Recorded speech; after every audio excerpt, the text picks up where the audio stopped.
Jesus holds the humble in high esteem. He tells us that the humble will be the greatest in the kingdom of heaven. In Matthew 18:1, Jesus talks to his disciples about who is greatest in the kingdom because they asked him specifically, and he answered them directly. In fact, Jesus brought a young little child to him, and as he spoke to the disciples, he used the child as an example, and he said, I tell you the truth, unless you turn from your sins and become like little children, you will never get into the kingdom of heaven. Matthew 18:3. I'm reading from the New Living Translation. And then Jesus tells his disciples, anyone who welcomes a little child like this on my behalf is welcoming me. Matthew 18:5, again from the New Living Translation. So if you've never been here before, and you're new, welcome to my channel. But if you've been here before, you know that I talk about things that are happening in the church that all too often resemble things that are happening in the world. Immorality, crime, abuse, corruption. So if you're new, welcome. I hope you stick around. It's interesting to me that leaders who claim to be Christian have an issue with people like myself, other podcasters, who are exposing wickedness, evil, and abuse in the church. You would think that they wouldn't want it there, but unfortunately, what we're seeing is that some of them not only are doing it, but others are also covering it up. Often we refer to these groups as the Christian mafia. It's also interesting to me that attacks on videos that come from people who claim to be Christian, instead of listening to what someone has to say, they get offended and they insert their own personal experience as if it's truth and reject the other person's different experience. Not only is this dangerous, it's quite arrogant. In my opinion, it's entirely the opposite of humility. And what these people do is they call the person with a different experience a liar, these so-called Christians. Yet they hold themselves out as the all-knowing and righteous ones. They seem to be very deceived. But ultimately, I find that this is going to be and is a good thing because it further exposes the darkness that's lurking in these churches. And I often refer to them as just business organizations. These are the people that are a part of these corrupt organizations that donate to them. They might be, foot soldiers or minions or even flying monkeys. And so they're actually doing us a favor. What they're doing is they are displaying for us a very good example of what the religious Pharisees looked like in biblical times. So that's what I think that we are witnessing right now. Another issue I see from people who claim to be Christian is an accusation that when people talk about their experiences, that somehow this is gossip. It's very interesting to me that I do not see such attacks on secular media when they're discussing the same exact things. No. It's by the ones that claim to be Christian. In my opinion, the ones who are crying out gossip, they're hypocrites because more likely than not, they're talking about the same issues and ideas with their family and friends and coworkers. They likely go to church after church.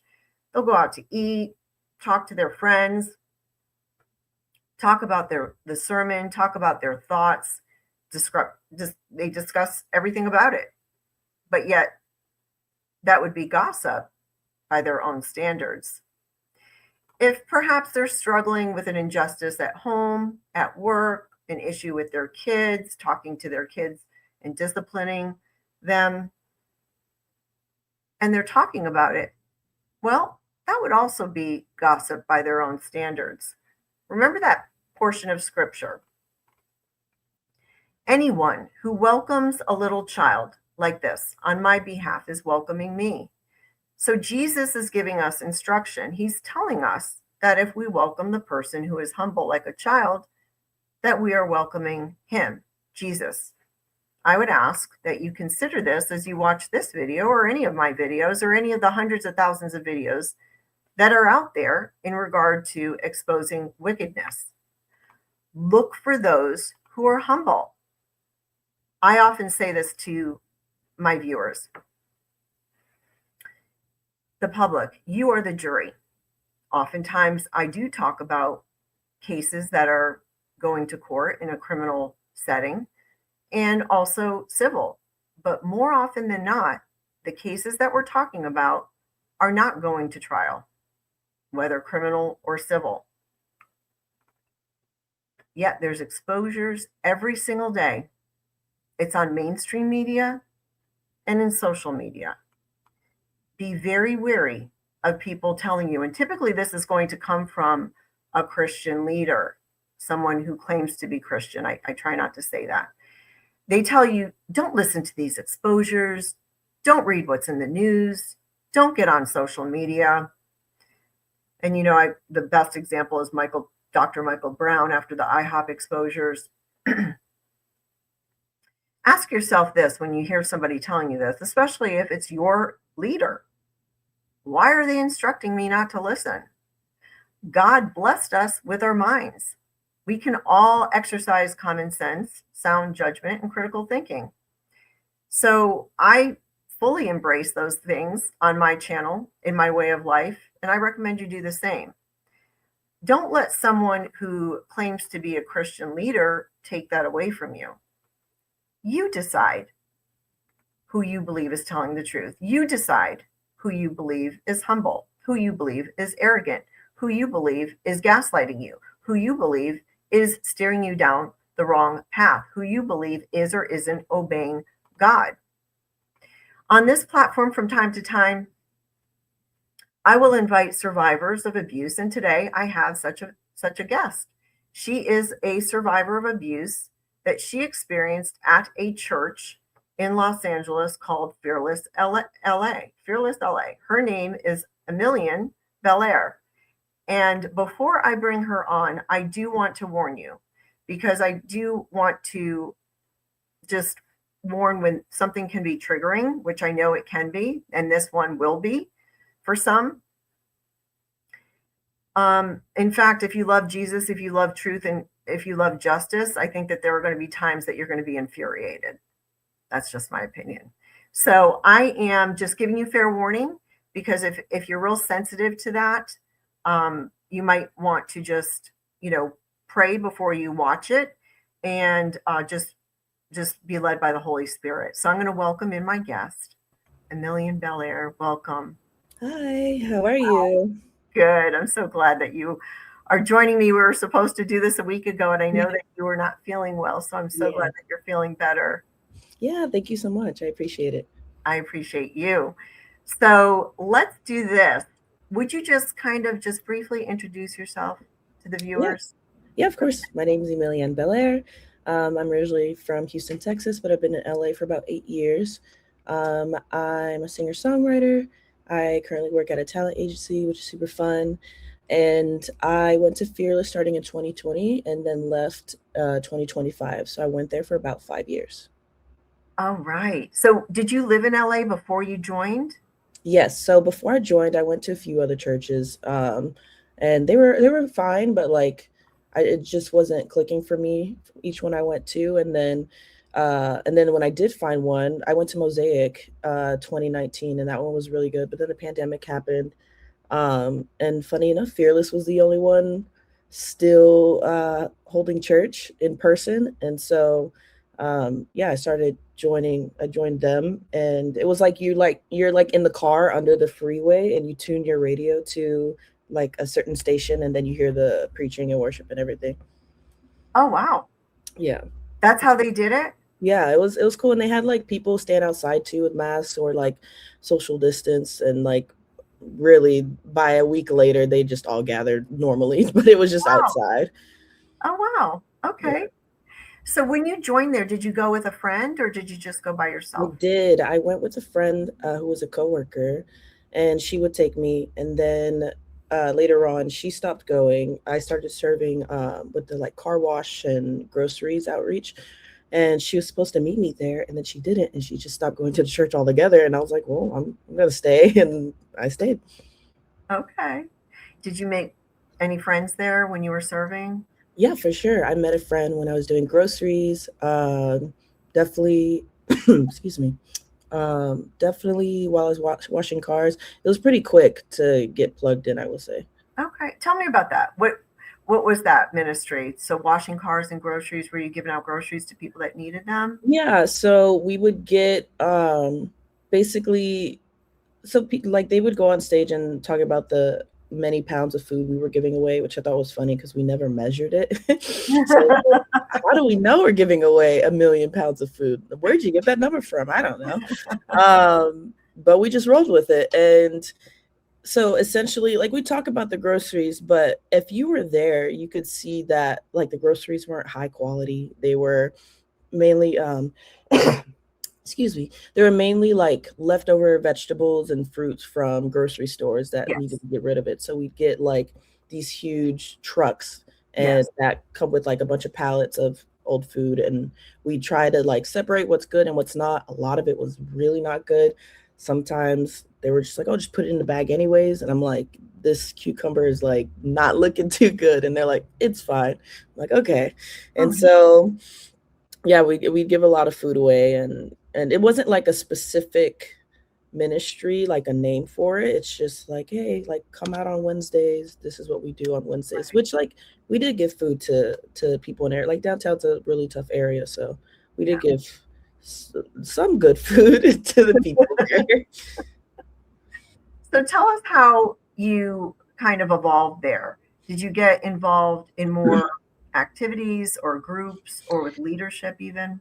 Yeah, so God, I feel like I painted the town in Fearless. I like was part of every ministry. I started originally, I went and asked them about worship, and I think that was the first ministry, or the first ministry I got into was the grocery and car wash. And then I got into worship, did like backgrounds for a while. And then I Singing? did Is um that singing yeah, or singing. okay?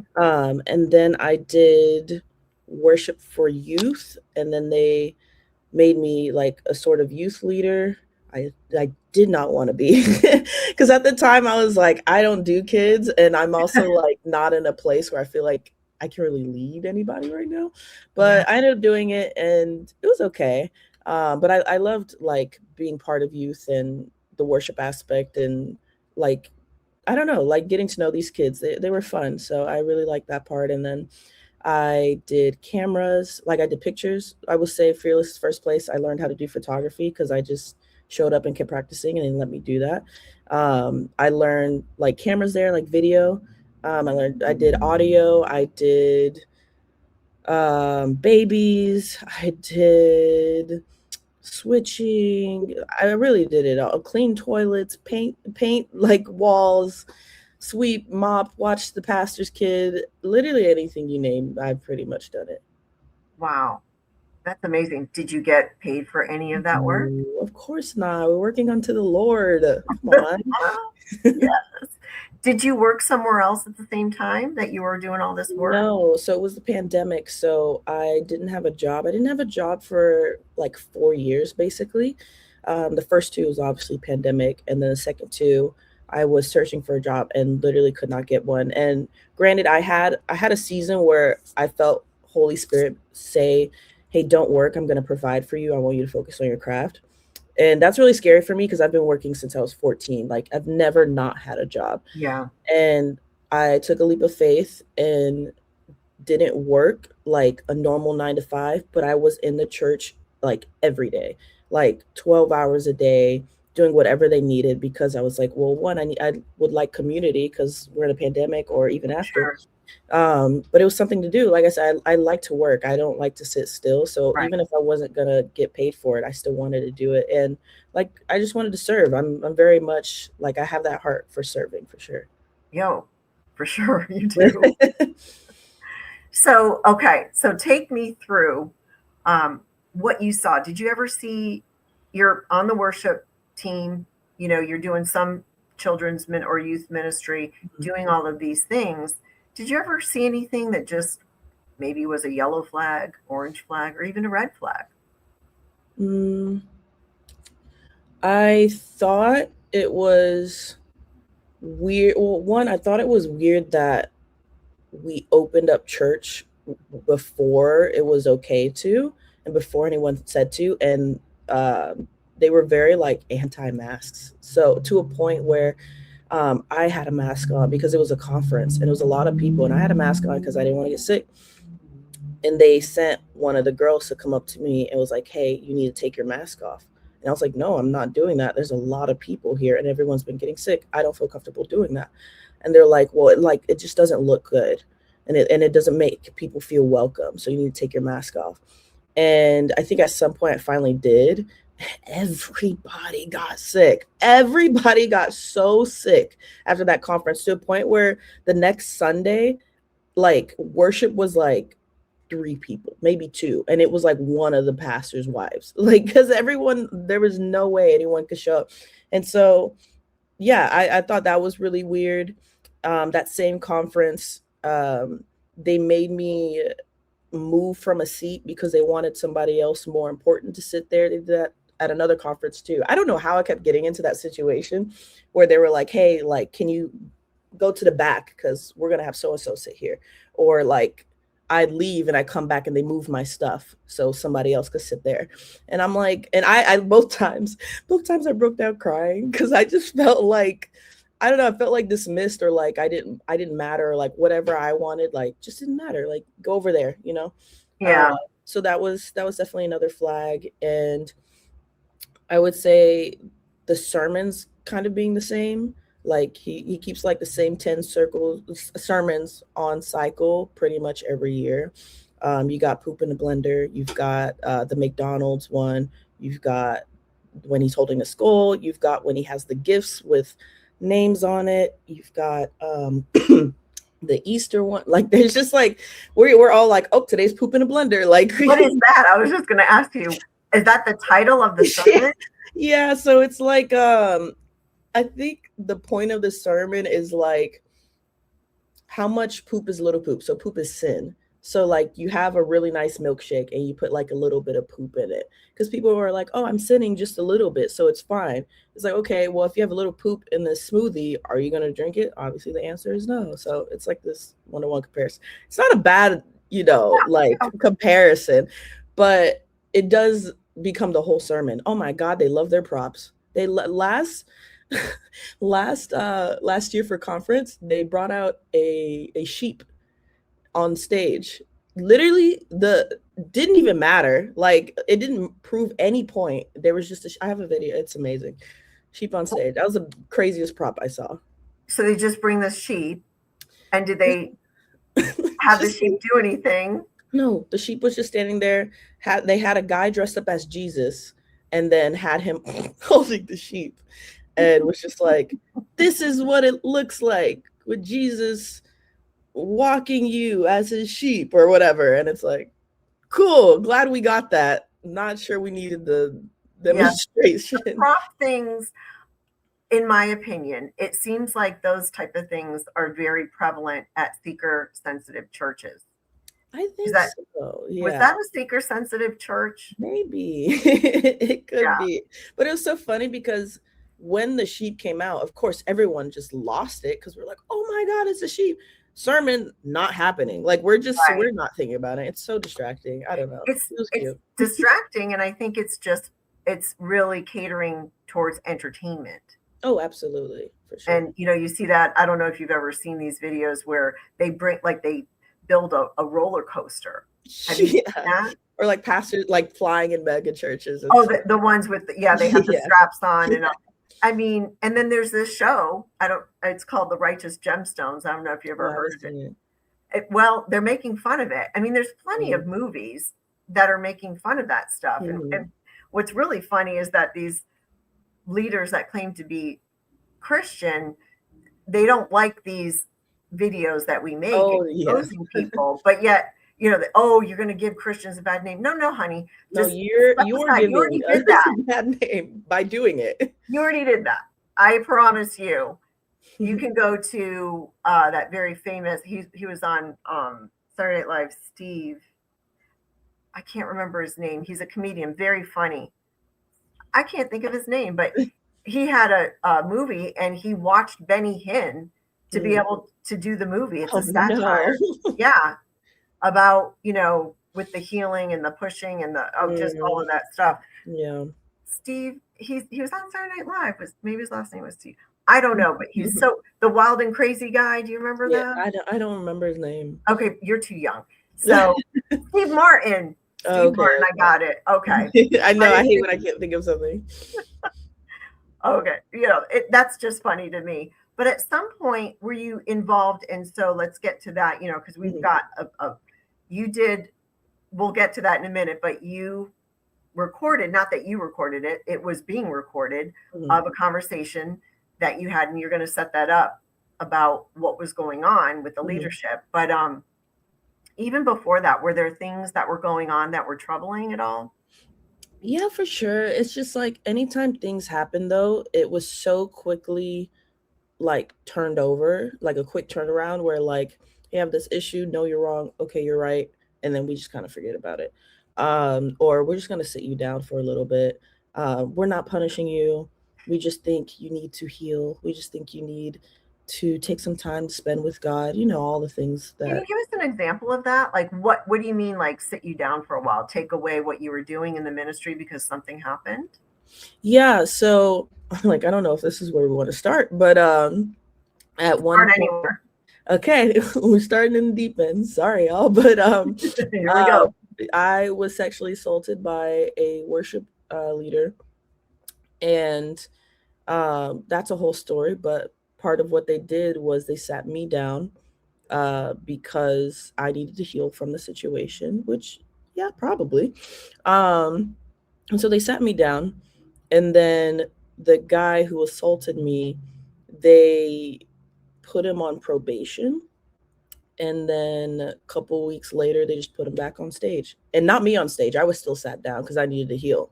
So the two of you were on the same worship team? Okay. And so something happens, and you don't have to share exactly what happens, but it is an essay.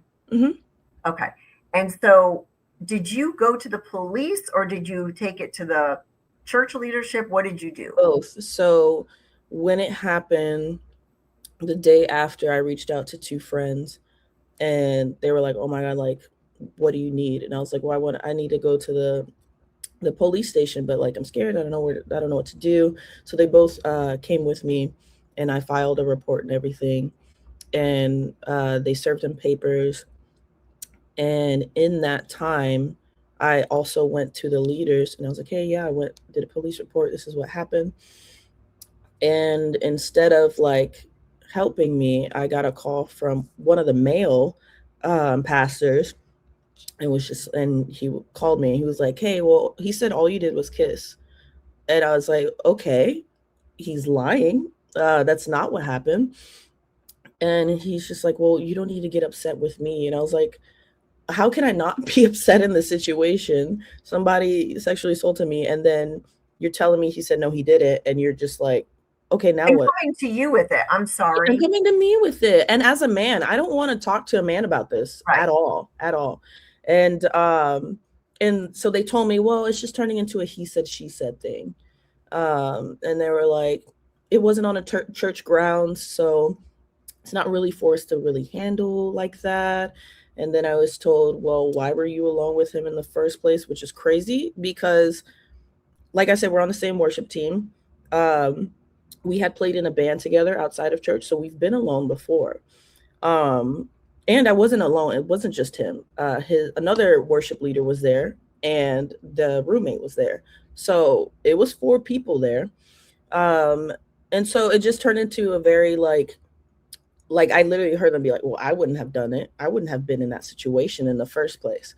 Um, which is crazy because like since then I have hung out with a guy alone who's also like a worship leader. He has never tried anything with me, never done anything to me. So I'm like, and him and I had like hung out for like 3 years working on music alone till like 3 a.m. And we have never had an issue. So I'm like, it is possible for a guy and a girl to be in the same room and no one get assaulted. So I'm not sure why that's the story. Like, well, you put yourself in that situation, which is really hard because I blame myself a lot after that situation, like most victims do, because it's like you think back and you're like, what could I have done different? And to this day, like I'm to this day, and not in a like shaming myself way, but I do look at the little details of like, okay, how can I never put like do that again? You know, how can I make sure like because I said no a lot of times, but how can I make sure I just get up and leave next time, or just like hey, let me really suss out the people I'm with, you know. But it's hard because you think it's a worship friend, you know. I, there isn't a reason for you to, hey, I'm going to hang out with my friends, but I'm going to have to do this checklist in my No, mind to yeah, not do this and not do that hmm, because I could be assaulted. That's not how we live life. In yeah, fact, anybody should be, not that I'm recommending this, but anybody should be able to take off their clothes and hmm, actually go outside and know that they're not going to be essayed. That is how it should be, because it's not the person that, they're not you, nobody's doing this, it's hmm, the other person. But for whatever reason, these people love to blame shift and blame the victim. yeah, They Anybody that's in church leadership now, I mean, we've been seeing it for decades, but it's coming to a head here. You do not belong in church if you are not trauma informed. You do not belong as a leader if you do not have the training that's required in yeah, dealing with these things. He should have never called you. That yeah, person should have never called you.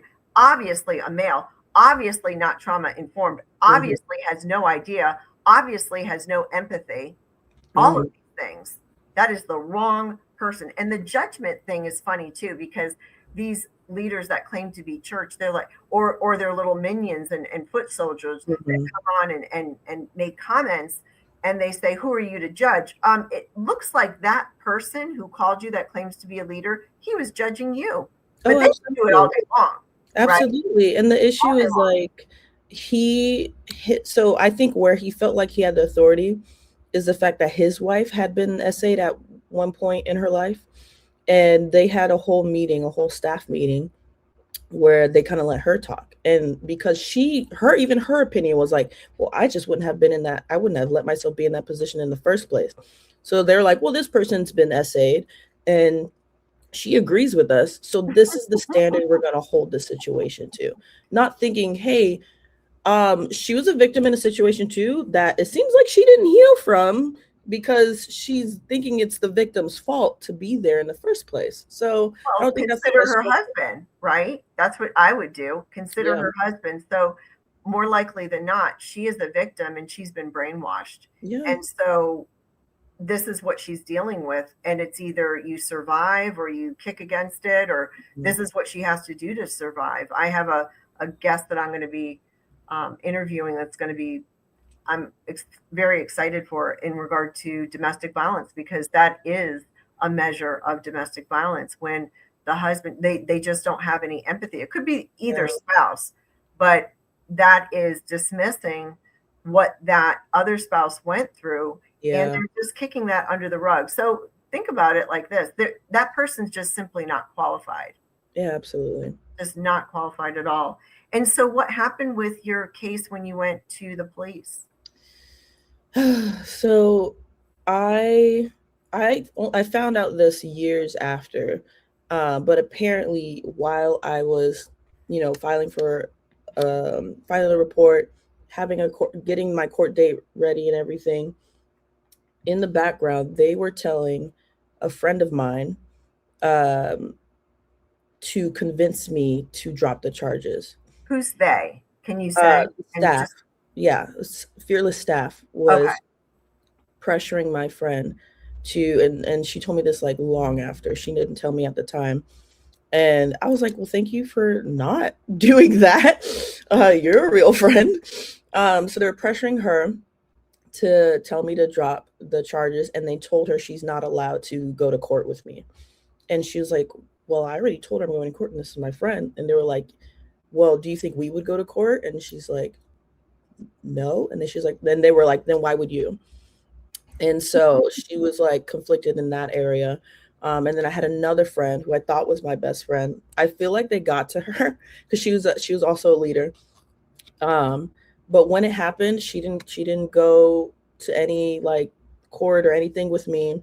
She When we finally hung out afterwards, I said, hey, why haven't you like checked on me? Why haven't you like, been there for me with the situation? She was like, I mean, just like, why did you go there in the first place? And I was just like, Here it okay. goes I was like, again. okay. Okay. Why didn't you ask me what I was wearing? But yeah, So and archaic. yeah, I don't know. I was just like, okay. And so it got to a point where I noticed Fearless staff was kind of getting to people first. And so I was like, okay, I'm gonna tell my story. I'm telling everyone I can. I was like, because you're not gonna sit here and silence me and change the narrative. And I told people, and they were upset that like I started telling people, and so But that they were telling people what to say. That's gossip, but that's not gossip, right? But yeah, when you're saying and you're talking to people, that's gossip, but not what yeah, they're doing. Got I it. don't get it. Yeah, and so I was just like, okay, and so they basically convinced everybody to like kind of shut me out, and then they made me step down. They kind of had me, they really just like pushed me to the side and like kept the situation on the wraps. And it was so much pressure. Even the guy I was dating at the time, who went to and still goes to Fearless, um, I feel like they talked to him too. But regardless, he was really crappy about the situation because he was like, he was just like, I don't get it. And he like kept pressuring me to tell him what happened, which sucks because I was like, why would I want a man to pressure me to tell him about a time when a man pressured me? Like, it doesn't make sense. Right. And so I would tell him the story. He was just like, I don't get it. Like, how can he possibly get to that point? Like, like it was just like being like, how could you let yourself be in that position? How could you not say no? How could you not just leave? A lot of all of these things. And so it was just so much pressure from everyone that I ended up dropping the charges and not following through with it. Um, so they got what they wished. Um, but yeah, and they, like I said, they let that guy back on worship. I was not allowed to be on worship because I needed to heal. And it was so hard to go to church. I still kept showing up because I was like, like I want to be strong. They teach you like if you don't want to go to church, that's the devil. You got to push past that and show up anyway because you got to show up for God, right? And Well, you so got to that's show what up I to had clean the in. toilets too, Go right? ahead. You got to show up to clean the toilets. Yeah, like who's gonna clean those toilets if I'm not there? Right. So yeah, so that happened, and then finally the guy ended up leaving on his own. And so all of this, basically what they had was like the male pastor that called me talked to the guy, and then his wife would like talk to me. And then by the end of it, which I found out like years later, I found out that the guy who assaulted me broke down crying in one of those meetings saying he messed up. And they never told me that. They never told me, oh, by the way, the guy admitted to it, which I'm like, that would have, like, knowing that, like, healed a huge part of that. Right. Because I was like, oh my, like, even now I tear up because I'm like, okay, I'm not crazy. Like, the Right. guy himself said he messed up and he did it. And yet you guys are like, why were you there in the first place? I don't get it. And no repercussions after that you heard of. No, he left himself. And then when I left in 2025, he came right back and was immediately put on worship. And I was like, all right. Right. I mean, and that's the thing, and that's the point. I try to give people information. Obviously, we're all going to learn by experiences, and we're not going to learn if we don't hear about what's going on. And I know Mhm. that there are people that are listening that are like, oh my gosh, that was similar to what I went through. I can already think about I have videos where I'm talking about this kind of thing. It's very, very prevalent, unfortunately. It Yeah. is, it's, I don't think that it's Jesus's way, Jesus's heart for people to just rally around these predators and the people that are covering up and treat the survivors in the way that they do. It's Mhm. not, it's not biblical. And, prove me wrong. Yeah. I don't have to be a theologian. The Bible isn't written for somebody with a mensis IQ. It's Mhm. for just the simple. We can figure this out. Yeah. So, that's just my take on it. Yeah, and So, and it's not just me, like, it was something I saw a lot happen a lot, where I would have a friend who's verbally assaulted or, had a gun pointed to her head by someone at Fearless, and she's recorded the audio of him yelling at her and cursing her out, all these things, showed it to a leader, is it and somebody, the perpetrator that was on staff, no, or no, this was just a guy that, like, he would like? serve in different Oh, areas. okay. Or he would he would be like their model, like for their clothes too.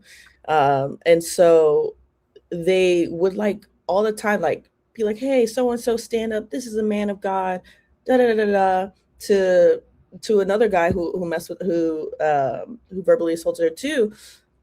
So it's like I'm seeing this pattern of, okay, the girl's in the wrong, the guy is a man of God every single time. And And I'm the just leadership knows this stuff? they know it, but they don't perceive it as wrong for some reason. I don't know. Like I said, Bizarre. like she gave the audio recording of when he like had the gun, and they're just like, I don't even like. I think my friend told me one of the leaders, was like, oh my god, that's awful for sure. Like she agreed, but unfortunately, I don't think that leader really had any power or any stake in it. Yeah, So if it's like I think the male leaders obviously have more power, and so it would have been up to her husband to actually do anything about it, and he didn't. It's the same guy that called me and told me, "Well, you said you didn't do anything." So right. I don't know. Did she go to the police? She did not. She just moved. She moved. She literally moved to a different state. Oh, wow. Yeah, she was like, "LA is not for me," because it happened twice. It was two guys at Fearless, and she was like, "All right, this is good." That happened to her. Hmm. You know, I don't know if I've seen these videos where people just really treat the leaders of these churches as rock stars, and I think that that's probably a lot of it because really at the end of the day, it's about money, power, fame, you know, and so that's the underlying currency there. And then it manifests with all of this stuff. And then what comes along with it is the abuse and treating people like this and then covering it up or actually just, hey, it's no big deal, just it's really not a big deal. So I wanted to play this video real quick, the one, Go. can I play it? Yeah. Do we want to preface it or just Yeah, like? you can go ahead and tell us. Yeah, Yeah, so I had a meeting with a leader, or a leader had a no, meeting. not the Oh, recording. oh my God, no, is this this is the applause? Yes, the Okay, applause. yeah, we don't have to preface it. You can just play it. Okay.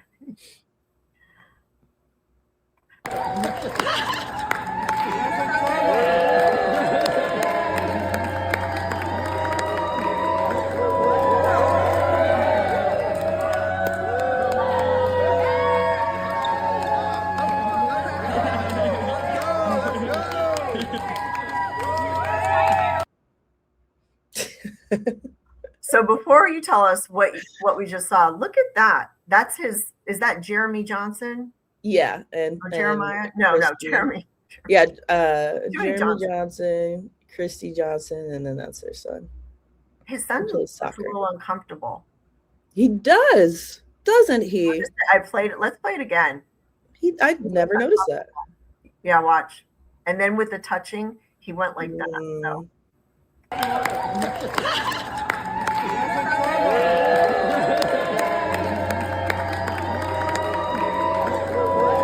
He loves it.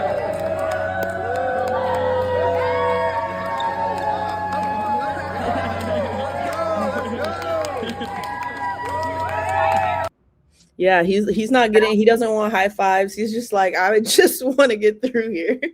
Right. And then he's like, the touching, he just kind of, Hmm. he's got his collar up. I mean, that Yeah. his body language is screaming discomfort to Yeah. me, in my opinion. Yeah. And these two love it. So what did we just see?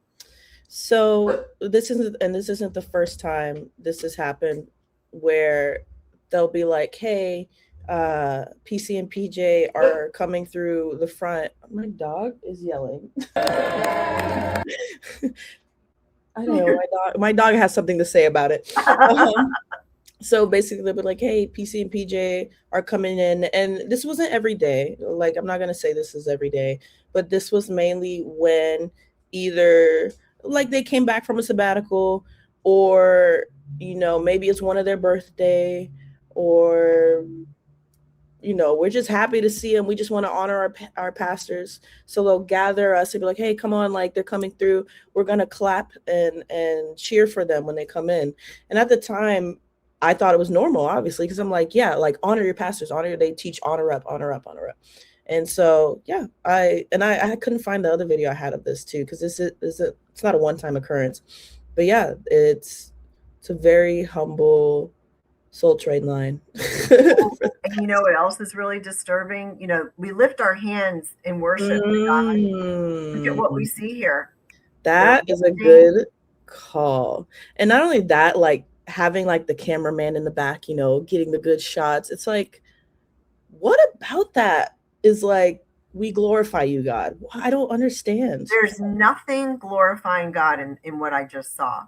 When I first opened it up, I was disgusted. And I've seen it before. And it was recent. So I don't believe in coincidences, but I just saw a video, I'd say in the last 2 weeks, where it was a male and he was coming onto stage, and it was on the stage of the pulpit, and he had people on either side doing the same thing for him to reach the pulpit. So weird.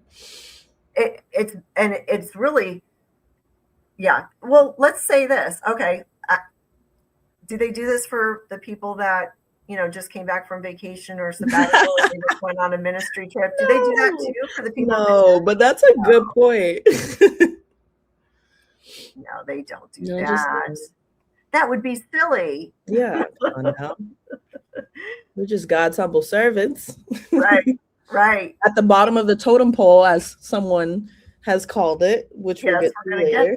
We're going to get there. This is, again, I'm going to remind people about the triggering, because we're going to listen to this. Are you ready to listen to it? First, you're going to have to tell us what got to this point where this conversation was even had with a leader, and just set it up for us. Yeah. So there, like I said, I didn't have a job for a few years. And there was a period where I felt like God told me not to. And then, so I didn't. And then finances were getting really bad. And I was like, okay, well, sorry, God, I love you, but I'm going to start applying for jobs just in case I was wrong and didn't hear you. He blocked every single door. I applied for 7-Eleven. I applied for the most all the jobs that I was completely overqualified for, and not a single one could I get. I applied to like a grocery store, and I went through 3 interviews for a grocery store for whatever reason, and then didn't get the job. So I told him, I was like, guys, like, this is what God said. I tried to go against it, and the doors are being shut. And so obviously I faced like several different evictions. And at the time, there were 2 other people at the church who were friends of mine that were also dealing with eviction notices, and they had jobs. And so I decided to, whenever I was with like these friends who were all experiencing the same thing as me, we talk about it. And I'm like, hey guys, they just announced building a skate park on the roof. And actually one person brought up to me, and they were like, I can't, like, the skate park, I can't believe it. Like, so many people were not happy about the skate park being built on the roof, because we were all like, we're struggling, we need help. Or they'll be like, we're building another church in OC and now San Diego. And the people in LA, we're like, we need help here. We haven't even figured this stuff out. So we talk about it. And then I went to one of the leaders, the same guy that called me with the essay. And I was like, hey, like, can you help me understand the skate park thing? Because like because we're taught to go to our leaders. I'm like, hey, as someone who's struggling financially, and I know others are too, it is really hard to hear about this. And then he explained it that, hey, this is the pastor's vision. And you have to align with the pastor's vision. It's the vision like God gave him. And he, he's a leader. He knows what he's doing. And it's like, oh, okay, I'm sorry, my bad. And left the meeting. And then a friend of mine, on behalf of all of us who were struggling, during like after altar call, went up to Pastor Jeremy and was like, hey, do we have anything in place for a benevolence fund? Just something that can help the people that are struggling here, because we're talking about building a skate park. I'm wondering if there's something we can do for those people in need. And he was like, oh yeah, this is a great idea. Here's what I'm gonna do. He's like, you go come up like with the logistics of how to do that, and then come back to me and we'll get it in place. Instead of that happening, which also, why are you putting it on her to come up with this thing that you obviously don't want to do? After that, I got pulled into a meeting and they were like, hey, some gossip has come up where you're telling people about, you're talking to people about the skate park. And I was like, well, it's not just a skate park. Like, yeah, like some of us, and it's not just me. I'm like, some of us are really struggling here because, the two things, and, How are and you this guys is, supporting yourselves if people are not working? You have we rent. supported each other. So I created a GoFundMe for me, and I created a GoFundMe for my two friends, and we all gave to each other, and not a single leader gave in any of those GoFundMes. We like the church itself, the people who were serving, our friends, we were the ones that helped each other through it, and none of the leaders did. And I've asked them that. I was like, and I told them, like, I was very honest. I was like, hey, it really hurts me that I'm doing all this serving, and you're telling me those who don't work don't eat, and then you're not giving to my GoFundMe. Like, and it's not just like, I don't know, but But this they're not paying recording. you. Okay, so let's, like think about, somebody's going to say, well, you volunteered.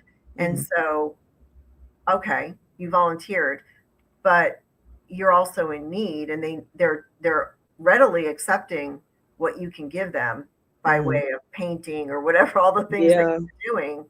Would they ever offer to pay any of you guys any money? that has never happened. I even had a friend that, not even just one friend, there were several people that were on staff and didn't get paid, but only those same five. There's like a core 5 to 7 people, and then anybody else that was on staff didn't get paid. Were they Those, supposed to? if you're on staff, you're supposed to get paid, Okay, but but they they didn't. did not, because even though they had the title, they had definitely had the responsibility, but they didn't want to pay them. They were just like, oh, we don't have it in the budget, and tithes are low. Meanwhile, Pastor Jeremy and Chrissy build a new house in like Malibu. They have a new Tesla, pulled up in the new Tesla. It's like, The what do audacity you mean? is amazing. The audacity of that, where people are struggling and they don't even have meals. I don't know if you watched my interview with Andrew a Hmm. couple weeks back. That's amazing to me that people would even still be there. Yeah, when you're in it, you're in it. And it's when we were in it, we all joked with each other like, "Oh, we're part of a cult." Like, we're like, "Oh, we're in a cult." Haha, it's like we're in a cult. Especially when we all got tattoos too. I know Andrea brought up the tattoos. I was like, "I have a tattoo. It's not on my butt, but I have a tattoo." And we all have tattoos. And I remember one time we're like, yeah, like we're both agreeing. Me and this other friend were like, yeah, it's definitely a cult, but I don't mind. Like, we're just, at least we have our friends, we have our community. Right. And I hear that, excuse me, a lot, where people, they'll put up with it. Hmm. They know that it's wrong. And maybe you did know, or kidding around about it, you had some idea. People probably realized it, but they're going to lose everything. They might lose their family because their family's Absolutely. in it. They might lose just that. It's really that strong sense of community, or they think that they're really buying into the lie that if they don't submit to that leadership, then they're being Mhm. disobedient to Yeah, God. to God, absolutely. It's that, and then it's this fear. Like, I'll be honest, even like I told you before, like doing this interview, like really scared me. And that's why I said yes, because I was like, this fear is not of God. I'm afraid of fearless right now. And even while, like, I was backstage and you were talking, I was like texting my friend. I was like, I literally want to cry right now. And she's like, this is your story. She's like, they're not going to literally come bang down your door and get you. And I was like, I know, but it's just this fear that they're going to take everything I have away. They're going to take my community away. And like I've told you, I've already lost pretty much, I only have one friend there left, really. Pretty much lost everybody else. And if they watch this, they're probably like, well, you didn't reach out. You're part of something that's not okay. And I can't be near Right. any of that. And so, But you what know, would that do? I hear that all the time. What would that do? And obviously we have a tape where you did reach out and try mhm. to work through issues. But Yeah. but to what end is what I always ask, because it's going to be the same thing. Well, this is a he said, she said, Yeah. that's where they're going to go with it. I mean, Yeah. I see it all the time. That's based on my experience. At the end of the day, and I tell people on my channel, you don't have to listen to me. You, Mhm. you are ultimately going to be the decision maker for your own life. Yeah. You're responsible. But I'm just here. I'm trying to give commentary. I'm trying to give some help where I can, hearing about what people have been through, to uncover this stuff, because this is not godly. This is not biblical. And Yeah. and we're going to get into the cultish stuff. Yeah. So, all And it right. doesn't help that if someone leaves, they tell you not to reach out to them. We had a I hear very that all the prominent, time. yeah, we had a very prominent guy who's a worship leader, went to a different church, and we had a meeting before our rehearsal. And Pastor Christy said, hey, this guy's left. It's like it's not on bad terms or anything, but don't reach out to him. Let him find his own community. He needs to make new friends. And I remember sitting there and I was like, I'm texting him if I want to. What are you talking Right. about? I was like, he needs to find his new community and get new friends. What? Do you I say don't know. so? I mean, it's taking away your own agency. It's taking away Mhm. that decision making process. Any Mhm. even if you were to just say that and nothing else, Yeah. that's a red flag to me. Just Yeah. that. They're telling you, somebody that is leaving the church, that you cannot reach out to them. I mean, that's a difference. If shouldn't or couldn't, those are, Mhm. very technical terms. Did they dissuade you, or did they treat you bad if you did? Did they was there any retribution if you did go behind their back and contact people that they're telling you not to? I wouldn't know because they never found out if I like did that. Okay. Um, but yeah, I know that I'm sure it would have ended in a meeting. Ended up in Yeah. they love their meetings. So Yeah, yeah. they And do. speaking of meeting, Yes. Tell us about that. that What was are we just about to listen to? Why yeah. did you have this meeting? Yeah, so I was brought into this meeting because I was gossiping, about what happened to me and my own situation, and they didn't like. They said I was spreading seeds of discourse. Um, so yeah, I was in a meeting for gossiping, and I'll let you listen to And this related to the fact that it. you just wanted to see if there was a benevolence fund, right? Mhm. Something to help you with your rent, Yeah. So your they monthly. didn't like that my friend asked about that, and they were like, "Oh, well, you told your friend about how you were feeling, and then she talked to Pastor Jeremy." And there's a wall around Pastor Jeremy. If you get to him, it's so hard to get to him. And if you do, they take that very seriously. They're very protective over him. So you couldn't say, "Hey, Pastor Jeremy, I'd like to talk to you today." You could if you're like if you catch him like at the end of a sermon and he happens to be out, you can for sure. Um, but like that's in such a rushed moment, like to where if you really want to talk about something um that really matters to you or you're upset or like, hey, I just want to know more about this, he'll be like, oh yeah, like you get to go meet with that leader instead, basically. I see. All right, I'm gonna. Leaders, so I'm gonna submit to you, and I mean you.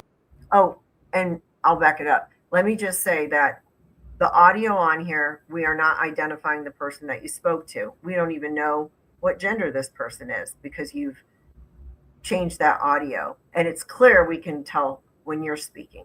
So Mhm. I will, start and stop it. And if there's something that you want to say, just say, hey, so I stop Mhm. it, but let me back it up. Because it's seeming like a level of like gossip has like come up. Just like know that I am actually saying all of this in love because I see a lot of potential, not actually outside of seeing awesome potential in your life.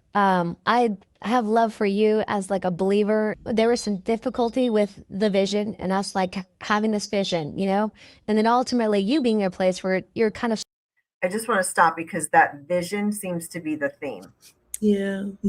So maybe you can tell us more about that, but I'll keep going. So this is obviously the person that you're talking to. That person's talking, and we're going to hear you in just a moment. But this vision comes up. struggling, and it's like, how can the church do all this when there's like people struggling, When it comes to the vision, like if I'm being completely honest, I don't see it and I don't get it, but I'm not the pastor and I'm not you guys. So to me, I felt like, okay, I don't have to necessarily like the vision, but you guys are my leaders, so I'm going to submit to you, and I mean, you could look at my givings.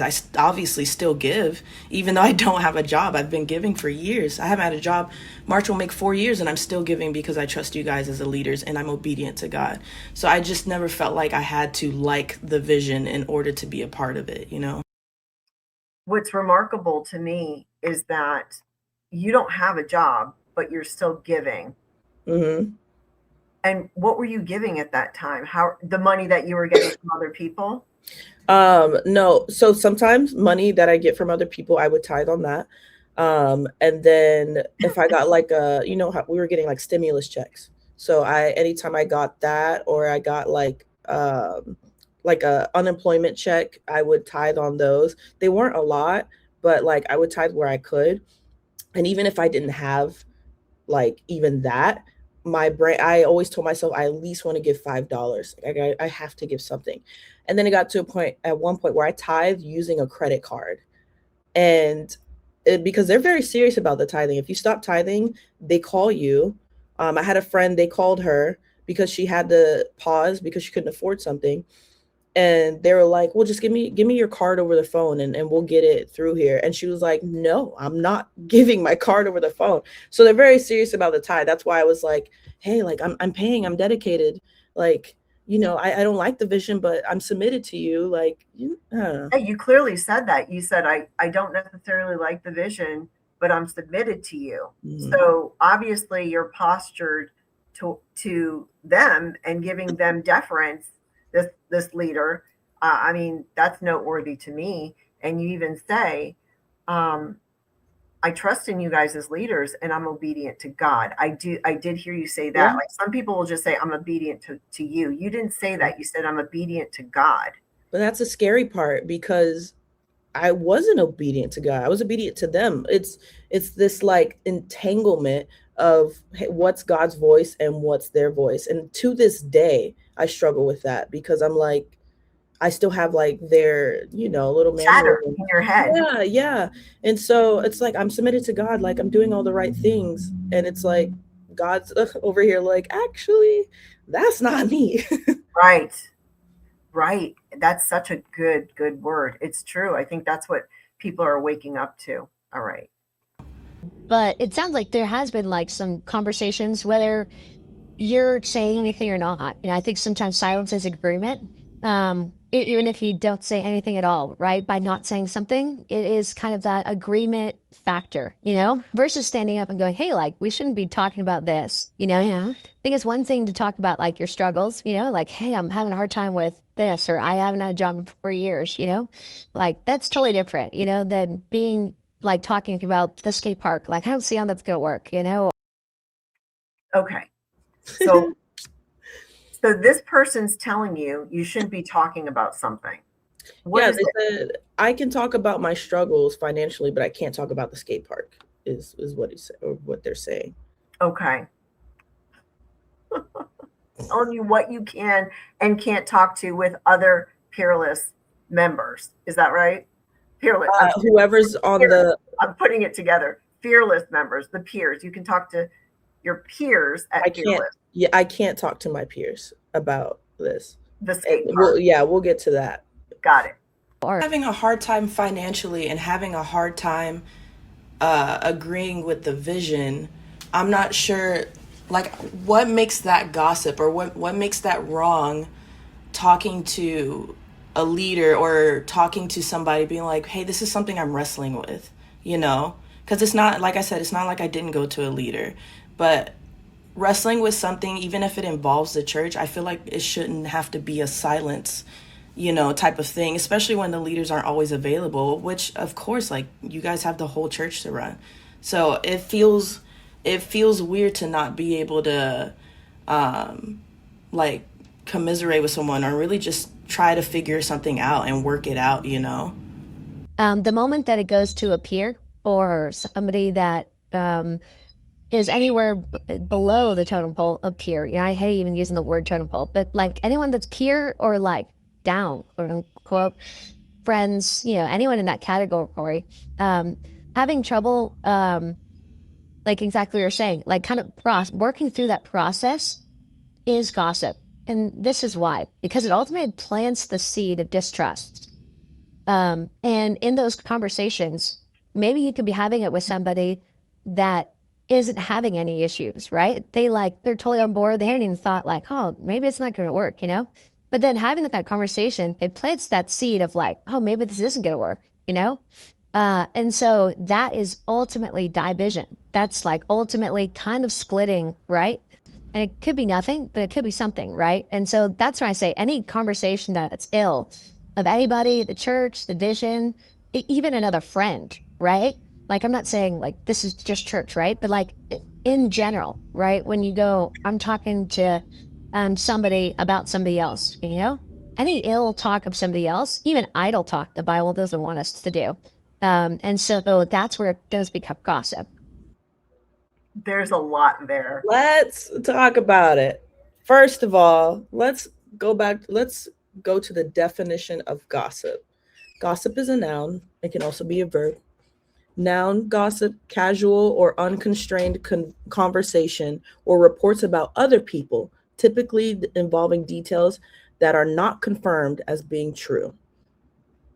Verb, to spread rumors or talk about others' private affairs. Did I talk about anything that is not true? No. You're building a skate park and several of us are facing eviction. Did I spread rumors or talk about others' private affairs? No. Skate park, public affair, because we're all giving money to this thing. And two, I'm the one who's suffering financially. So at what point, where's the gossip? What's the and we'll get there too, where I did this on purpose. I verbally asked him, so you're saying this is the definition of gossip? And he says, yes. Da da da da da. So you can hear the difference in definitions. Yeah.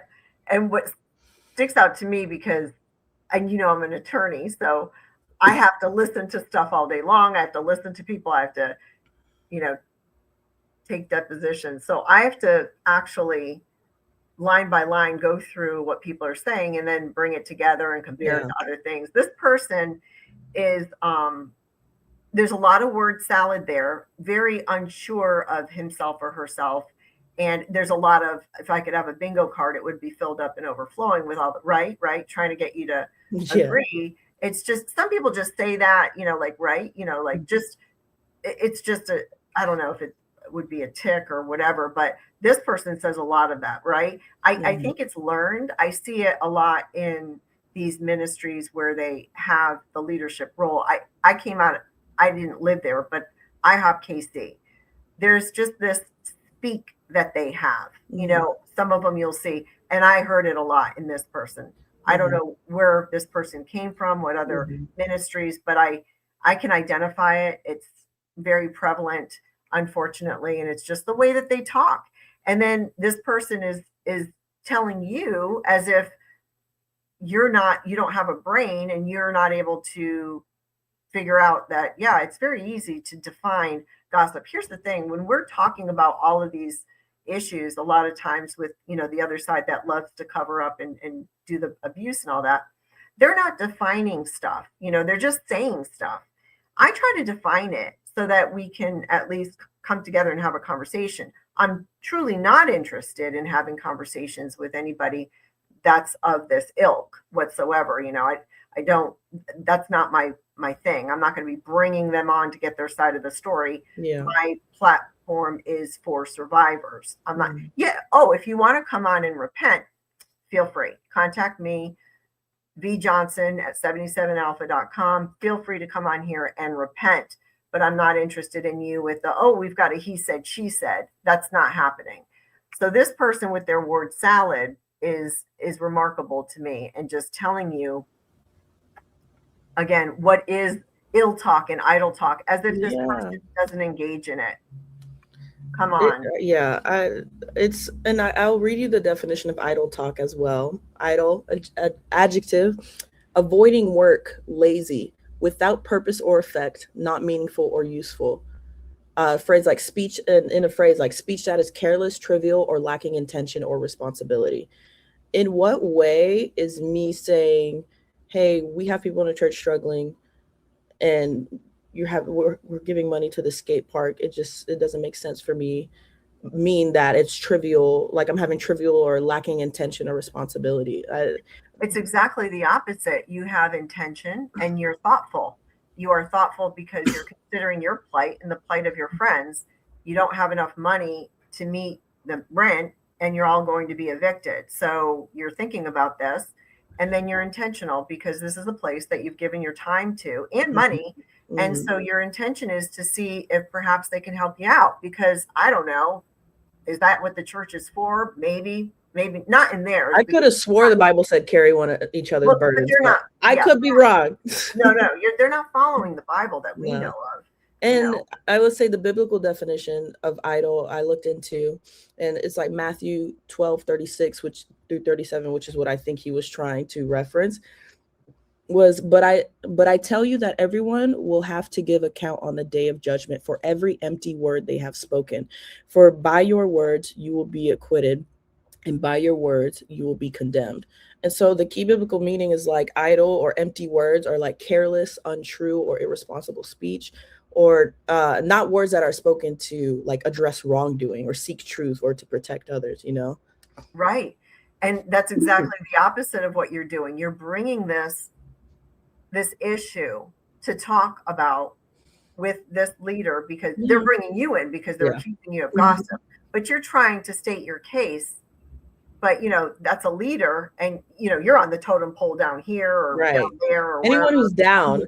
We got to circle back to that, because this idea that any of us are down and I know he's like, I don't like to use the word totem pole, but you're using it. You're actually, and so so I'm like, anyone that's down or a peer blows my mind, because and just say it.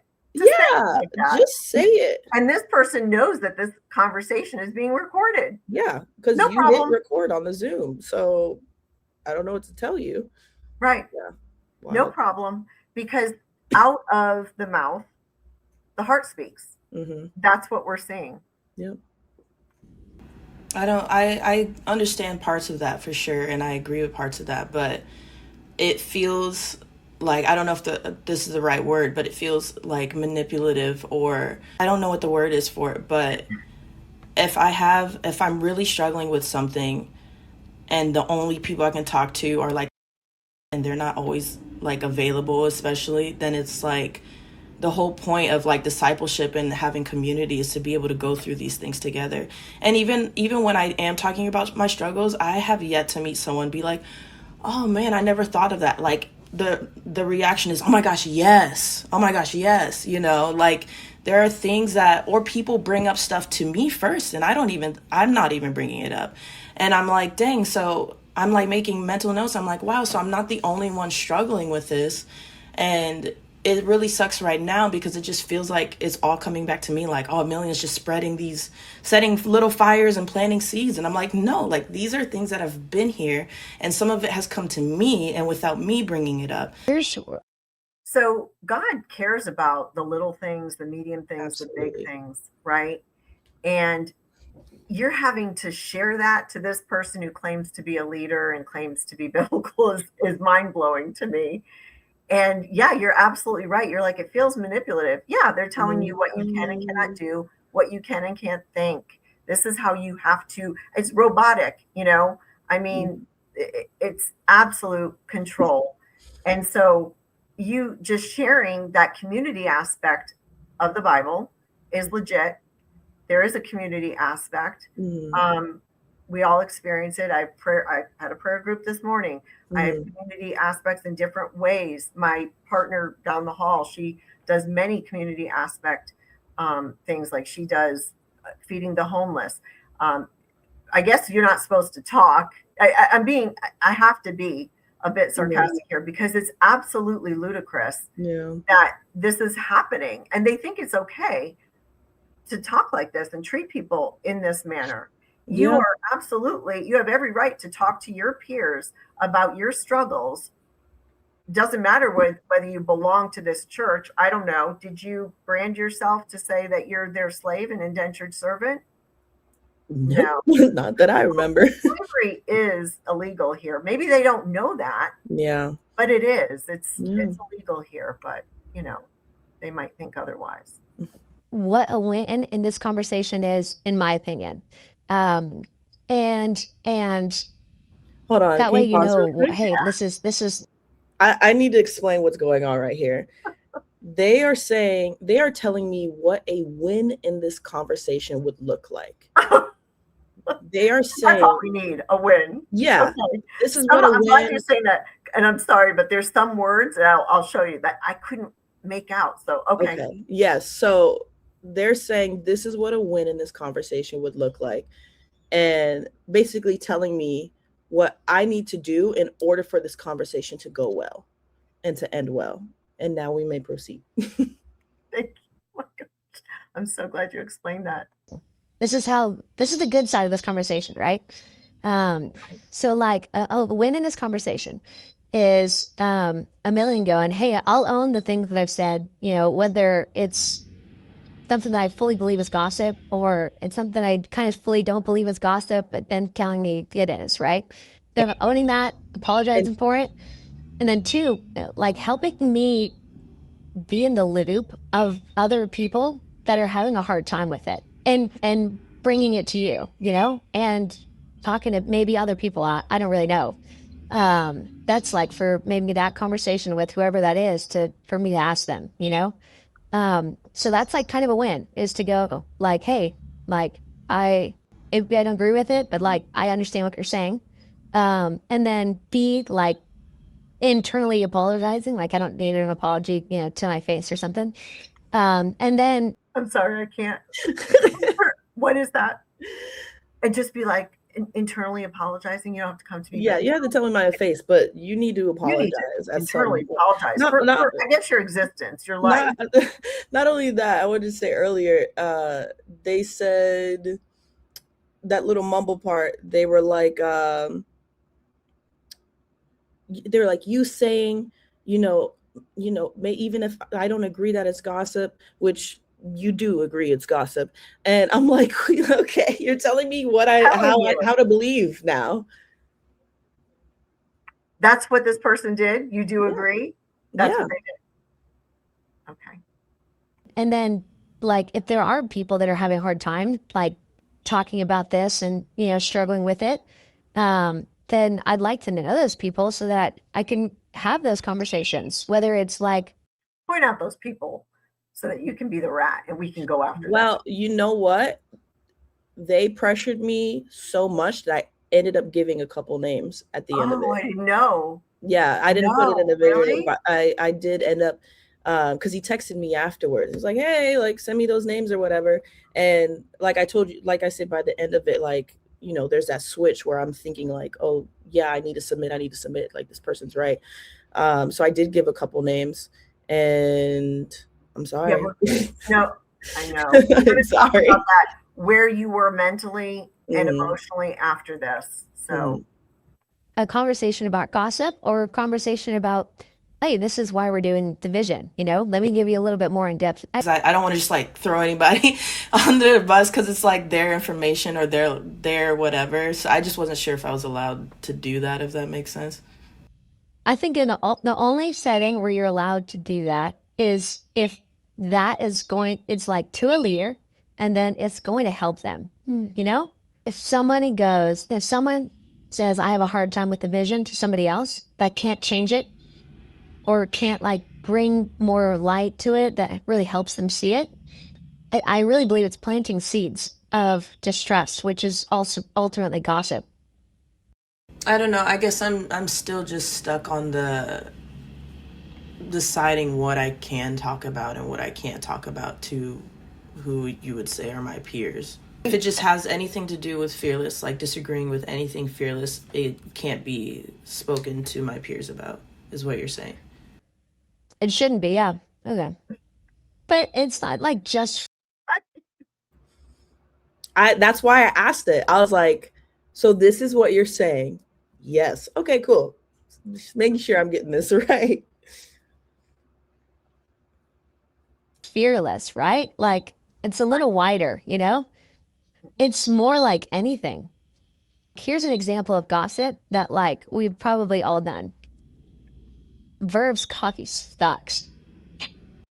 I didn't understand that. Verbs, copy stocks. What did that person say? So there's a coffee shop here in LA called Verve. So Verve's coffee sucks. Like Oh, saying the coffee sucks is verbs, gossip. coffees, verbs, coffee stocks. Yes. That's what the person That said. yeah, I could not make that out. Thank that's you. okay.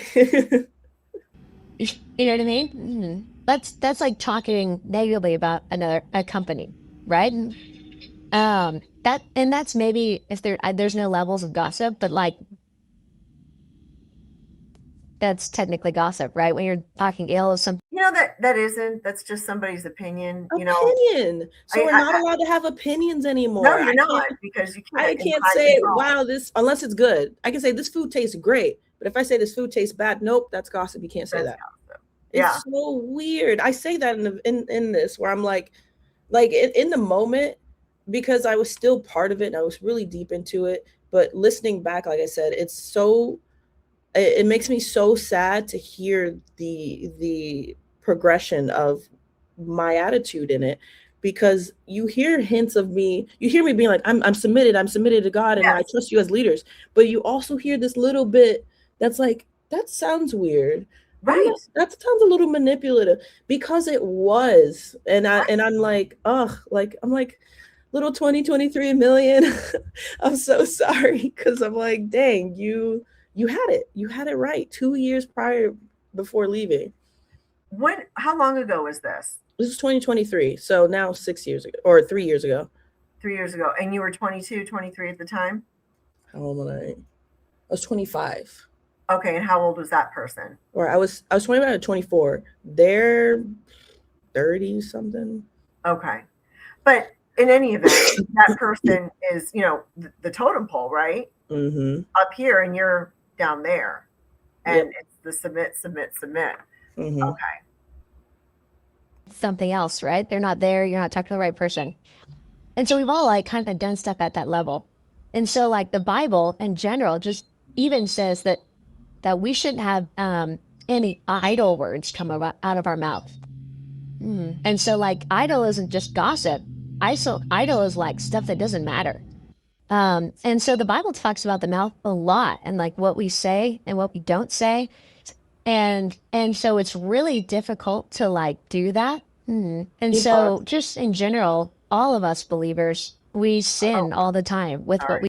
Sorry about that. No, you're good. I wanted to mention how they said idle words is also just stuff that doesn't matter.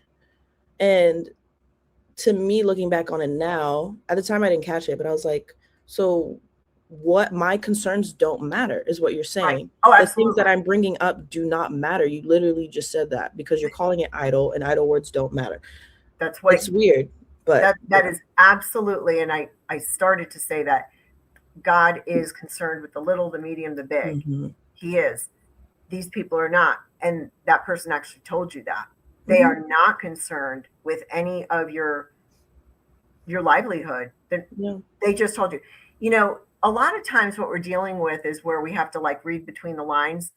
I was shocked when I heard this. There's no reading between the lines. This person said, we do not give a crap about you. I'm sorry to be so raw, but this is very infuriating to me. Yeah. It really is, that there are these people that claim to be Christian. This is how they're treating and it's not just you. I'm sure that there's many people out there that they're doing this to. This is not right. I mean, you obviously have a good head on your shoulders. And it's not like you were pushing against them. You were just saying, yeah, it kind of sounds manipulative, but this is my concern. Isn't it fair that I talk to you? So you're saying that I just can't talk to anybody about it? Is that what you're trying to get clarity? You're trying to talk to them, but this is what you're met with. And then when they, if you didn't do this, then you would be the bad person because you didn't come to them. But this is what you get when you go to them. Yeah, absolutely. You say, and so so your specific question, can you not talk about Fearless Church negatively to a peer? Yeah, we shouldn't as believers, but then like technically I'm not supposed to talk bad about Starbucks. To me it's not gossip, but I understand what you're saying, like especially when you bring up idle words, like that really resonates with me. So I get you. Yeah. And totally makes sense. You're like, to me, it's not gossip. You're right. It's not. And idle words, yeah. But the funny thing is, what this person just said, that whole word salad, that one and the one before, all of it's idle words. So basically, that part.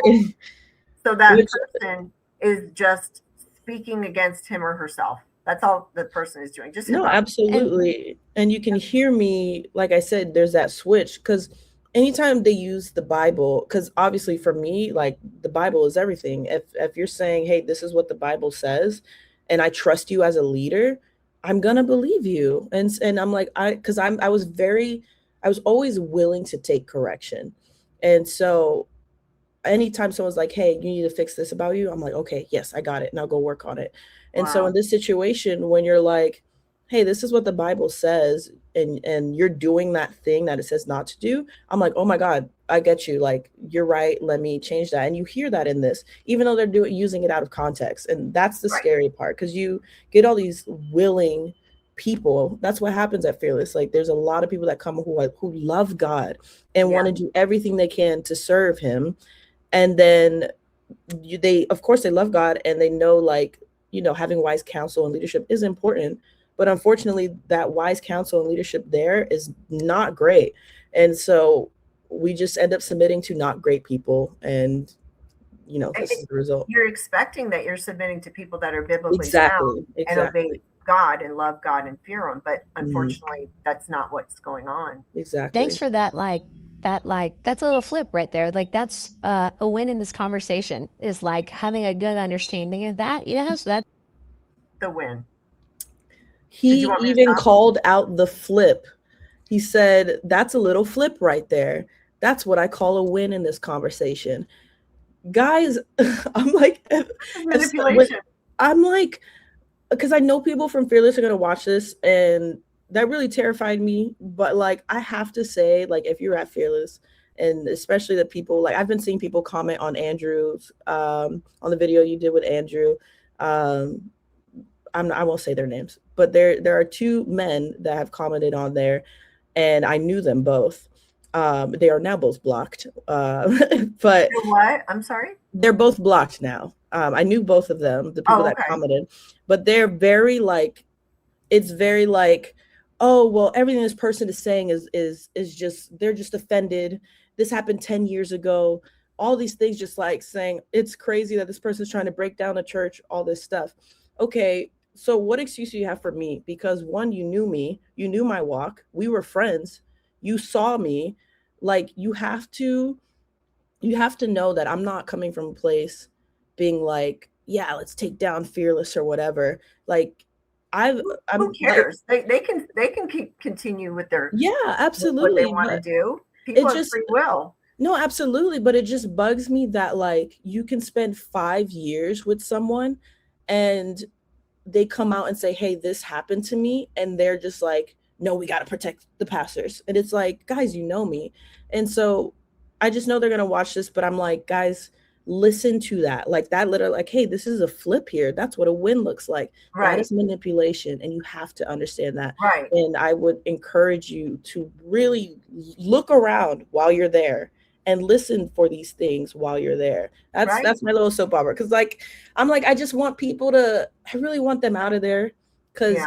it's hard to leave. It's so hard, and I know Yeah. I've had friends that have texted me and be like, yeah, I want to leave, but I don't want to lose my community. I'm scared. And if I leave, and I've heard someone say, if I leave, I know I'm not going to go to another church, because like they're like, I know this is bad, but at least I know what I'm dealing with, type of thing. Right. And so I just want the people that are watching this that do still go there, like, to know that there's another side, there's Yeah. community on the other side. The world is so much bigger than Fearless. I know, like, all your friends are Fearless, but there are like 8 billion people in the world. There are other great churches. And they're You're not young. gonna go ahead. They're probably young people. Some of them, like the 2 guys that commented on your thing, were like in their 40s, but my friends are definitely in their 20s, mid to late 20s. If you're okay in life, you're going to make new friends wherever you go. Absolutely. And if you choose not to go to another church, that's okay. That's just where you are right now. It doesn't mean that you never will. But there are other organizations that you can be a part of or work, and you can find friends. I mean, that's what life is about. Yeah, absolutely. That if, like you were saying, the person that I don't know who the person is, but the person that you're saying was a friend of yours, and then coming out and they would say, they have to protect. Well, if that person says that about you coming out, they just proved your point. Yeah. They just proved your point, because nobody can take away the truth from you. This is your experience. Mm-hmm. And if they don't like it, well, that's fine. Everybody has free will. Yeah. They don't have to like it. Well, don't blame you. Blame the ones that did it. Right. Yeah. So, the fact that if anybody comes out against you and says something, they're just proving our point right now. Go ahead. Because I said it in the beginning, the exposure of the ones that have the platforms and the mega ministries, they're getting exposed. It's every single day. But I think that there's something more that God is doing, and exposing the ones that are the flying monkeys, the foot soldiers, the minions, and then the ones that have that cult-like mentality. They're getting exposed as well. I know that before we came on, I asked you if you knew about David E. Taylor, and you don't. But that's one that's really big right now, being exposed, because he and his executive, they ran this cult, and the FBI did a raid on all 4 of their properties. Well, there's more than 4, but 4 different states, and they're sitting in jail right now because they've been federally indicted. That is not going to stop.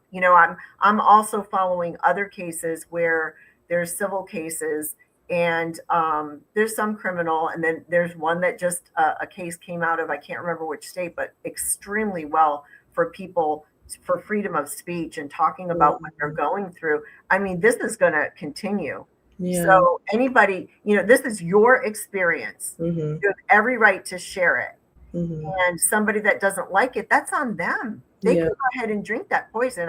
You talk about it with the poop in the blender. I always say, you want to take a little bit of this bleach, just a little bit. Yeah. Okay, go ahead. It's not going to make you feel good. And we all know that bleach is going to give you a very uncomfortable death. But if you want to do that, look, God gave us free will.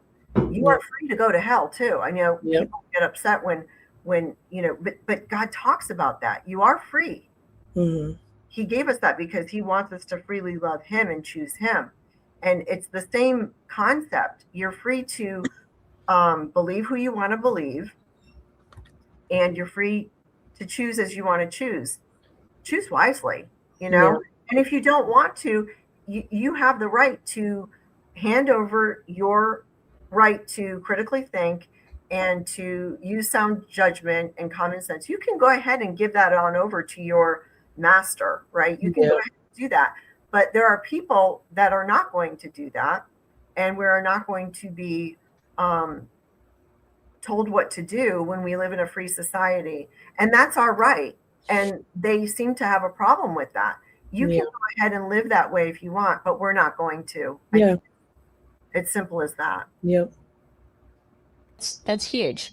And like the Bible's like really clear as well how to handle somebody that like is Pause. gossiping or divisive, Yep. I just want to preface, so what we're going into now, this section, is where the underlying thing is a threat that, hey, you're doing this thing that we think you're doing, even if you're not doing it. Like they think I'm gossiping, they think I'm planting seeds.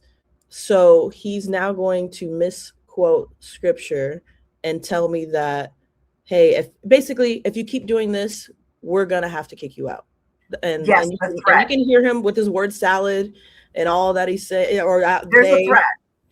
I keep saying he, guys, it's a he. It's a Yeah. he, which is another issue. Like I said, like I don't know why women, like, we're constantly being given the man, like it makes us feel like you're Submit. already a leader, but like now you're like this man that I'm like, I don't know. It's just a different dynamic.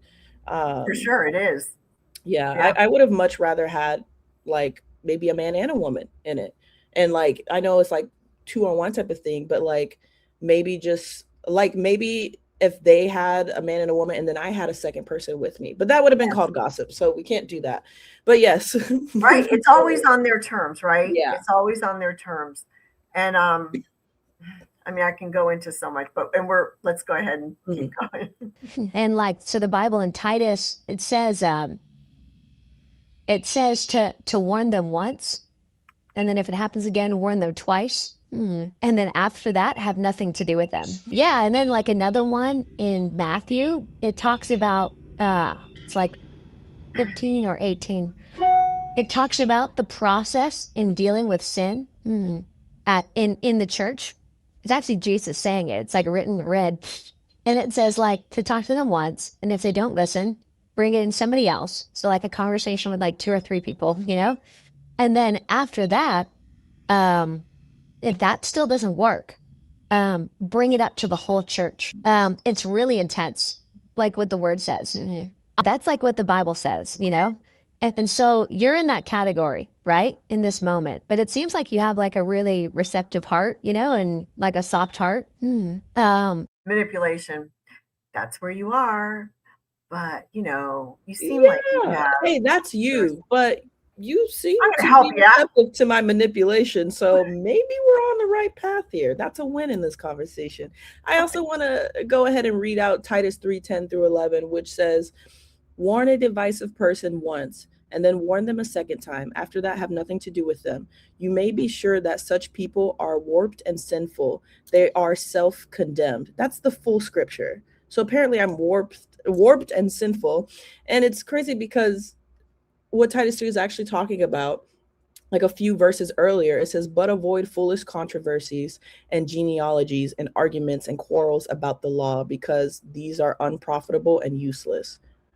What about me talking about you building a skate park and my life has anything to do with any of that? And again, it says, because these are unprofitable and useless. So once again, you're saying that what I'm saying is unprofitable and useless. So the flow is like, these are people who constantly stir arguments, people who create factions, people who argue for the sake of control, ego, or chaos, people who refuse correction and keep tearing the community apart. Not people who are asking ethical questions, naming harm, seeking accountability, and disagreeing respectfully. Like, that's not what I'm doing, which is so funny because when it says like argue for the sake of control, ego, and chaos, and people who refuse correction, sounds like them actually in this situation. 100%. It's interesting. 100%. You were the one that kept saying, I want to submit. You're my leader. I want to submit to you under God. You're my pastor. And you're trying to get clarity. And then, then there's well, you're in this category. You better watch out. Yeah. That was a threat. Yeah. But that person has to put that scripture in it, but of course twist it. Here's the thing. It's all weaponized. Yeah. It's all the scripture is weaponized with these kinds of people. That's what they use it for. Yeah. And so like that's not gonna like happen here, but if something in the gossip realm like does happen again and like your name's involved, like depending on what it is, like it might be in that category, Hey, look, Emmilliene, can't serve right now at all, It might be in the category, hey, we might have to tell some leaders, Pause. so that like people know. I don't want to just like. Do you see how the consequence is we're taking her away from serving? Mhm. That's weird, right? Like, Uh-huh. is that not weird? 100%. Like, what? I see it all the time, though. I mean, I'm not. This one is probably one of the worst, manipulative. Just, it was bad. It was probably one of the worst ones I've heard. I talk to a lot of people. I read stuff. I see stuff. This one was definitely up there. I'm not going to say it's number one, number two. It's definitely up there in the top 10. I'll give it that. And so, yeah, I mean, need I say more? No, that's it. Expose Emmillienne. But like, I need people to know the truth in a situation. I love that, because I don't want to expose Emmillienne, but Mhm. people need to know the truth. Now, I don't know this person. Don't tell me who it is. You Mhm. didn't, and I don't care. It doesn't matter. That's not what's important. What's important is talking about the content of this. This person says, and this person claims to be a leader. This is what we're seeing, and this is to my audience. You might not know this, Emmillienne, but to my audience, because we see that all the time, that they're saying you shouldn't be out there exposing leaders, because that they just don't want to be exposed. But this person says, I don't want to expose Emmillienne, but people need to know the truth. And if I said I that, agree. I don't want to expose Pastor so-and-so, but people need to know the truth. Oh my God. Right. Gossip. Thank you for giving us this, whoever you are. I don't want to expose Emmillienne, but people need to know the truth. Yeah. I don't want to expose exactly what we've been Fearless, but screaming. people need to know the truth. So that's I'm why sorry, say that again, hon. I said I don't want to expose Fearless, but people need to know the truth. So that's why I'm here. Yes. Because there's a lot of people that maybe are affected by it, And so that's like the biblical, how do you handle the gossip? That's like how to do it. And so I guess I'm looping you in there. But then also, hey, here's the definition of gossip in the word. And so now that you know that, I don't think that we're going to like struggle with this thing, anymore. Because I beat you down. I beat you down, Emmillienne. We're not going to struggle with this thing anymore. Yeah, we're good. You seem like you agree now, so it's fine. Yes. Are you guys in a place where like everyone has to like the vision, or is it okay that I don't necessarily like it, but like I'm still giving, To me, it's only a matter of time before that dislike turns into distrust, turns into offense, It's like a pattern. And I trust PJ's word. And honestly, like, because I'm not the pastor, I know that sometimes God is gonna give a vision to PJ that I just don't have. With that, I'm able to submit under it. But like, do I get it? No. But some of the parts I don't get. And I felt like I've come to a place where I've kind of come to terms with that. And then maybe I will learn to like it once we're further into the vision. But like, I could just see it being tough. Like I would have it if I was at a church that I didn't like love and whatever, then the vision of it, then I personally would probably try to find a different spot for me. And I'm not telling you to do that. I'm just saying like just in general, right? All right, let me ask a better question. What is the vision? Because maybe I'm thinking of something else. I could be also wrong in that. This mountain of salvation, right? At the bottom of this mountain is the war. We're fighting not against flesh and blood, against spiritual, principalities and all that, right? So this war is happening, right, for people. But then you get saved and you start climbing up the mountain, And so at the farther you go up the mountain, the attacks kind of change, Like the enemy's like attacking differently. Like at the ground level, it's like swords and all that kind of stuff. The farther up you go, it's like arrows, And then the farther up you go, it's like a hidden attacks and surprise attacks. Anyways, so Pastor Jeremy, and the reason why I say this whole thing is because he likens our church. There might be churches that are like farther up the mountain that are dealing with different things, But like we're gonna be the church that's like at the base of the mountain, that's like pulling up the people that are in the toughest part of the war, So like we're always gonna be going after like the unsaved person. And like our church is just kind of gritty and like that's who we go after. Like our goal is not to build a big church. Like our goal is to like see a lot of people saved, And so when it's like a lot of people saved, it's just tougher, versus like just a cool, awesome church that like takes believers from other churches. Like What was that? I was gonna say. So first of all, can you tell me what the vision is right now? It's this mountain, and we're fighting a battle at the mountain base. And then we're going to go up the battle, and there's going to be swords and stuff like that. What I was going to ask you is this mountain and the base and the fighting and the going up the mountain some more, is that on their vision statement on their website, I wonder? No, I don't think so. I haven't checked their vision statement, or I don't even know if they have one. You can let me know, but I don't they know. got this concept from a book. It's not their idea. They got this concept from, he told me the book. I forgot what it was called. But basically they took an idea from somebody else's book that wasn't the Bible, by the way, and was like, oh, this sounds cool, which is very Jeremy. Like, he'll see things and be like, oh, that looks cool. That sounds cool. We got to do it too. Like, you'll see it in the music. You see it in the decor of Fearless. You see it in the video editing. Like, everything they do is typically copied off of somebody else. Yeah.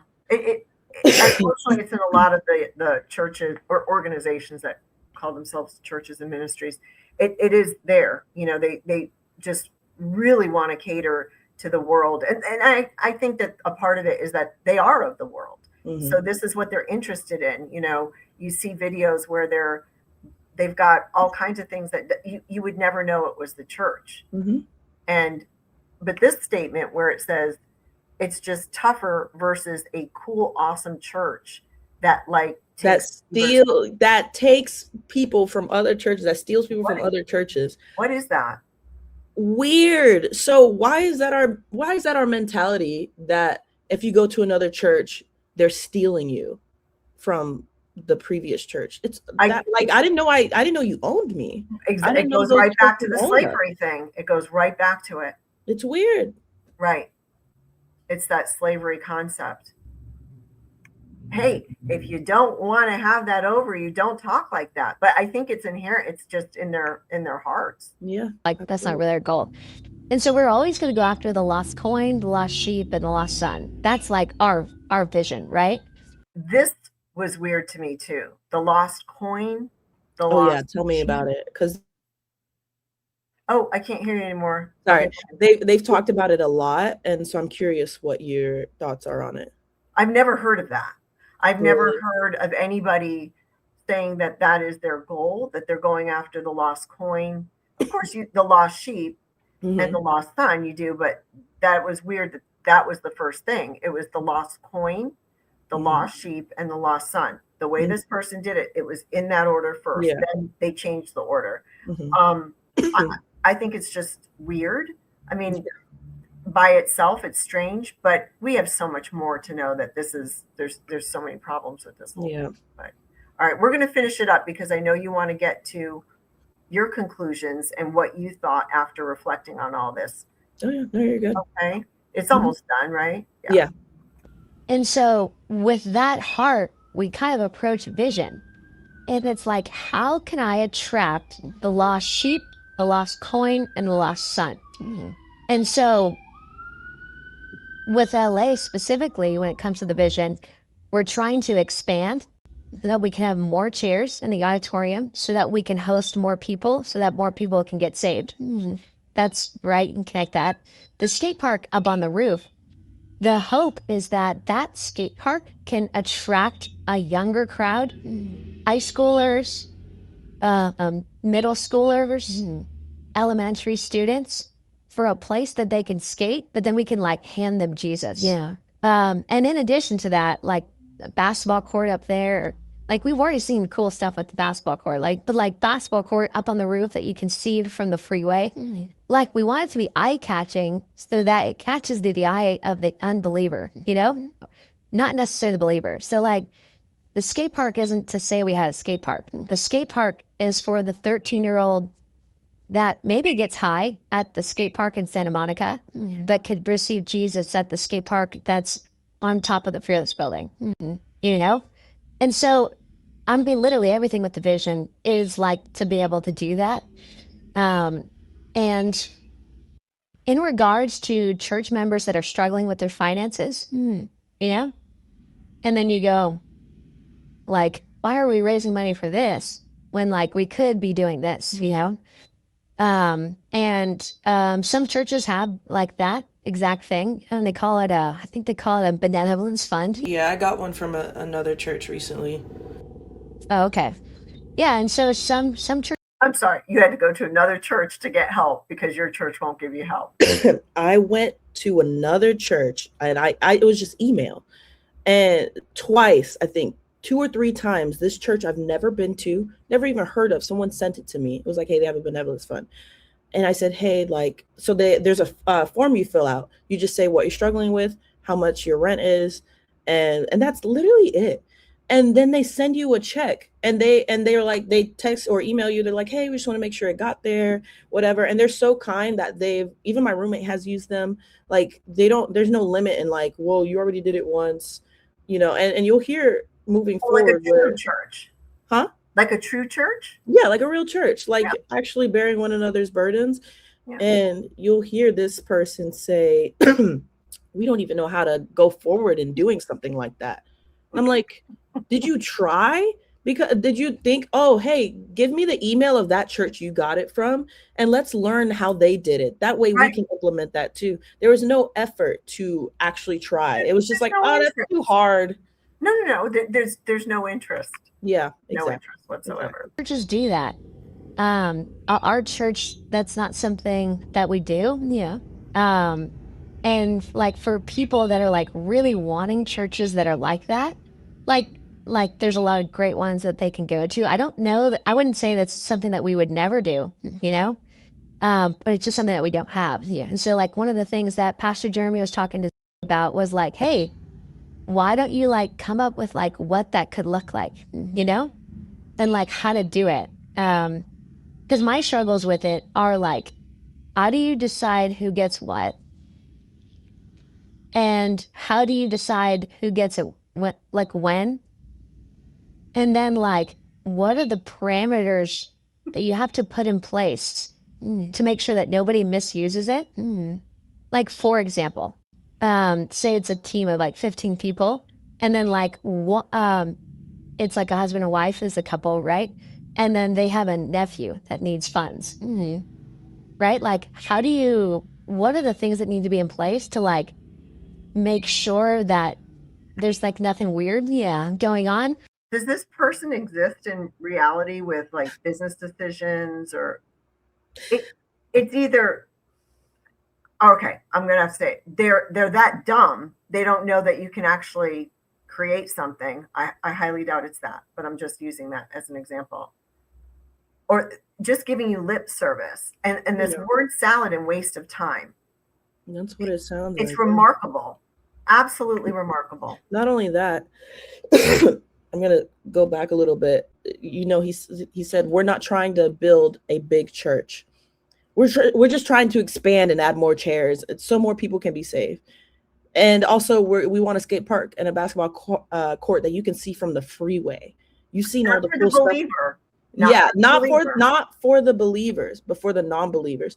And that really bothered me too, because when we would serve every Sunday early morning, when all the leaders would gather and pray and all that stuff, they would tell us church is not for us.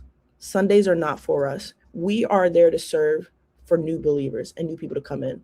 And so anytime we're like, hey, I'm really exhausted, I would like to receive, I would like to just whatever, the thing is like, I don't know, I don't really want to let you, I don't want you, if you say no, you're saying no to God. It's not to us, but if you say you need to take a break, you're saying no to God. You need to honor your leaders, you need to honor your pastors and say it.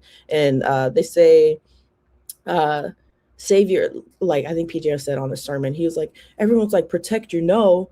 I need you to protect your yes. Like I need your yes to go, you know, like to the leaders. I need you to make sure, I don't know, some jumble of ridiculousness. Gobbledygook. Yeah. And so it's weird to be like, we're not trying to build a big church. We're just trying to expand. And I'm like, okay, sounds inherently contradictory. Sounds like a synonym to me, but whatever. Right. And then for him to bring up and be like, if we give this money out, we don't know if they're going to misuse it. You have seen my walk for 5 years, or at that point, 3 years. I have served you the entire time. Incredible hours. What you don't believe I'm going to use it right. And I could tell because they didn't believe that I heard from God with what I was doing, even though I was applying for jobs and disobeying God because they told me those who don't work don't eat. I started to disobey God and go apply for jobs. Like they didn't believe that I didn't have money for like a good reason. Basically, they were like, well, she's just choosing not to work, and I don't want to give money to someone like that. Well, remember, you're the totem pole, right? Yes. You're here, Right. they're there. So yeah, so I have no say. Right. But then at the same time, how does that nephew get funds at that church, right? Because it's like there's give and take to it, you know? And so there's just like some real big issues, you know? And so that's our focus right now is really the lost. Like the lost people that need Jesus, you know, versus like needing funding. I don't know if you were around when we did DNA, where like DNA was like going through our core values. So like imagine if you want to be like become a leader, it'd be like going through a sermon series with our core values. I just think I misunderstood what the vision actually was. So like now this really helps to like talk that out. Cool. Well, I appreciate you saying that. And I appreciate your apology, you know, too, when I like explained gossip a little bit more in depth and it was a different definition than what you have. What happens a lot of times, I explain that and people go, I don't think that's it, you know? And I'm like, oh, it's just for Well, here in the cult, you know, we have our own definition. And so I'm glad that you got on board with the one that I'm giving you and just disregard what's in crazy dictionary. to me. You're literally like, you tell me that first of all, it's my definition's wrong and different, Right. not theirs, even though mine is definitely biblical and Webster's dictionary. and then you say like, I'm trying This to is gaslighting. Yeah. Emmillienne, this is gaslighting. And, you know, if people have stuck, I'm sorry, this is going to go over 2 hours, but it has to. Oh, it's this fine. Is very good. I appreciate you because this has to get out there. And if people can't see it, there's nothing else that you can do for them if they can't see this. Yeah, and that's my thing. That's why I really want to sit down because one, I'm a recent person that left. So you can't say, oh, that was 10 years ago. Right. Your offense. When did you leave? 2025. Okay. So like a year ago or? Yeah, a year ago. Okay. So you can't say I wasn't there or these things aren't happening or whatever. Right. And two, I'm literally giving you audio of what they said. So you can't just be like, oh, no, they did it. This is literal fact. You can't argue unless you're just delusional, which. Well, yeah, we know that there's delusional people. Right. Yeah. Refreshing when someone goes, hey, that's it. We can't have anyone going around necessarily talking negatively about the vision, you know, or even questioning it. This was we skipped it, jumped on a little part too where he's like, he says, most time people tell me, oh, that's not it. But it's so refreshing to have someone go, oh yeah, man, that's it. That's gossip. And I'm like, so you're telling me there have been times where other people are like, hey, this definition's wrong. And it's refreshing for me to come over to your manipulation. Got it. Right. Because he's had this conversation before time and time again. And now I got a convert over. Yay. And then this one, we can't have anyone going around necessarily talking negatively about the vision, you know. Mm-hmm. We got to put a stop to that. Mm-hmm. Or even questioning it. Did we get that far? Sorry, I have a transcript. Yeah, no, you're good. Because even questioning it plants the seed for disunity. Gossip is super serious. And like, we're kind of at that stage where it's like, hey, like, if it happens again with you, we're gonna handle it real serious. Yeah. You know, it's not gonna be this one-on-one thing. Yeah. And there you have it.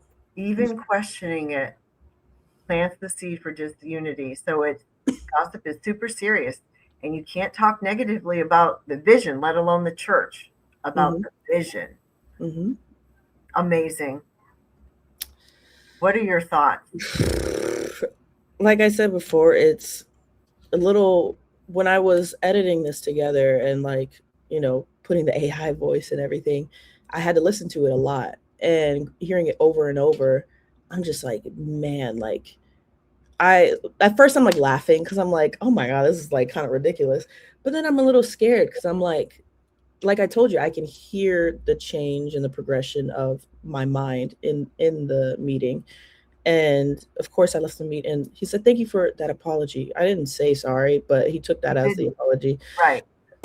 But you see, that's what they're looking for. They want that apology at the end or that flipped, script. But yeah, it's I just hope that anyone who's watching that can be like, oh, like, just some question marks pop up, just a little, not that I'm trying to plant seeds of division, I don't want to expose them, but we should. But you want the truth. Yeah, we should know. You want the people to hear the truth.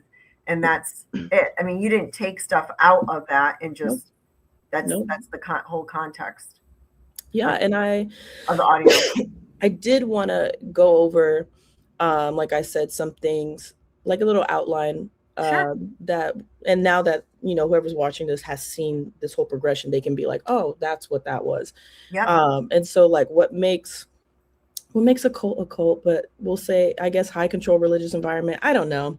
I don't know what to call it. Cultish. Yeah. What makes something cultish? Yes. Cultish. So I looked up what makes something cultish. And this is how it laid out. It's absolute authority, control over thinking, control over behavior, control over emotions, us versus them worldview, isolation, exploitation, and no healthy exit. And so absolute authority, as you see, like, in this audio where like it keeps coming back to no, like you need to believe this, pulling that, which is interesting because like when I asked about the skate park on the roof, it was just like, oh, well, and I'm not working. They're like, those who don't work don't eat. And I'm like, so you're telling me that the work I'm doing for you here does not count as work. If it's not work, then maybe I should like take it somewhere else. I don't know. Sure. To the church that gives the benevolence fund. Exactly. And then you have control over thinking, where they mentioned, the fearless DNA, right? You heard. So we're told to believe in the vision and have the fearless DNA. And if you don't, there's an issue. And you go into a meeting and you're already wrong and you end apologizing, like you heard here. Then they have control over behavior, which is like, I can't talk to anyone down on the totem pole. I was told they also controlled like who dated, which drives me nuts, because I would watch them literally like auction people off from the stage. Like they'd be like, hey, so and so single, like they would shout. I remember there's this one person for like 2 years straight, they would shout them out. And no takers. No takers. Everybody wanted this guy. Oh, and so no, everybody wanted this guy, including me at the time. And so it ended up creating division amongst the girls in the church because everybody wanted this guy. And it's not just him. Like they do that a lot with different guys. A biblical process, that sounds like. It's weird. I don't know. I can't find it in my Bible. Yeah, neither can I, and neither can they, because they're not looking for it. And I was also told, different times, sorry, at least 3 different times, like to change what I was wearing.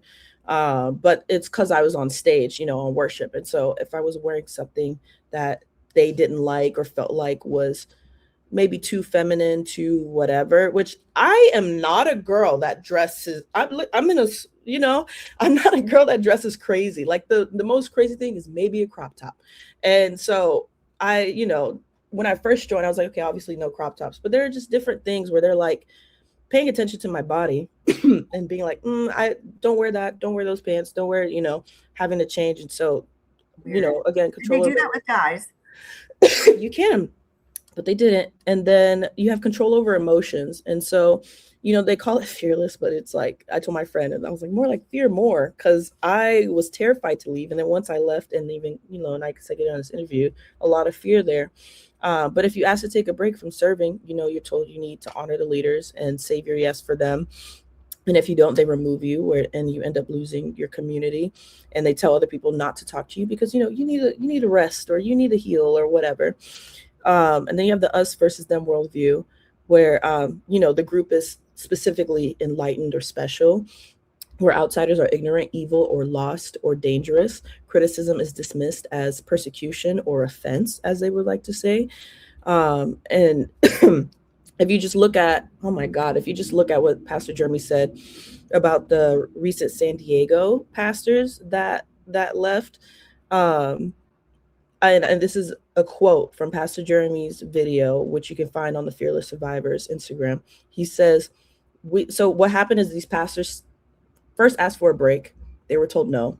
And then second, they're like, hey, God, we believe God's leading us to start our own ministry. Oh, And I remember this. Andrew yes. talked about this. Yes. And they were told no, and they were very upset about it. And thank God this couple was like, well, we're going to follow God and we're going to go start our own ministry. And PJ's response to that was, we do not honor this. This is of the devil. Just because the devil stole our church doesn't mean I'm going to stop building more churches. In fact, I plan on planning more. And then he says, just because the devil stole one of our sons doesn't mean we're going to stop raising up sons. So I don't recall making sure the gospel reaches all nations being of the devil. I don't recall following God's word to build your own ministry being of the devil. So it's like, if you leave, it's very much like, Right. oh, this person's the devil. Like, Right. and don't, and Really? you're telling everybody in your church this, and you're like planting But these that's not seeds gossip. That's not of gossip. division, and it's not So gossip. division. Right. And so now these people no longer trust those two, or like are conflicted. And there's people that go there that were really close to these two pastors that still go to Fearless. And I'm like, it's so, I get it, because when you're in it, you're in it. But guys, they're calling your friends the devil. Do you not, are flags not waving anywhere for you, you know? And then they have isolations where like I said, you're cut off. And with the control thing too, there was a time where excuse me, With the Perrys posted a video. Do you know With the Perrys, Jackie Hill Perry and her husband Preston Perry? I don't think I do. They're really great. Are they in California?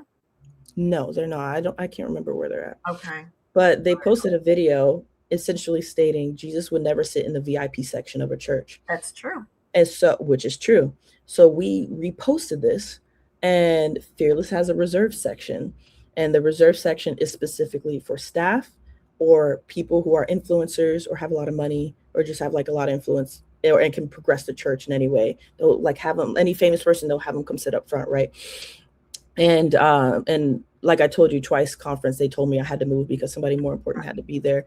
And so we reposted this, and Fearless did not like that. And so the same leader who I was in this meeting with, called everybody and had us take down the video because it didn't align with Fearless vision and DNA. And I'm like, where did you have the video posted? It was just on our stories. Okay. How would they have control of what you do? I don't understand. I mean, they follow us, so they see it. And so like, you're not part of them, and this is your private social media page? Oh, absolutely. Absolutely. Yeah. I'm trying to understand, because my mind is not getting there. I've never seen the control like this. And yeah. I deal with a lot of different, organizations like this, but this is your private social media. You're no longer part of it. And somebody's calling you to tell you to take it down? No, so this was while I was part of Fearless. Okay. So yeah, this was while I was part of Fearless. So this is why we're part of it. And then they called all of us and be like, hey, you go to Fearless and you're a leader, take this video down, I see. But what I will say they did, after we no longer go there, they saw me and another friend of mine follow the Fearless Survivors page.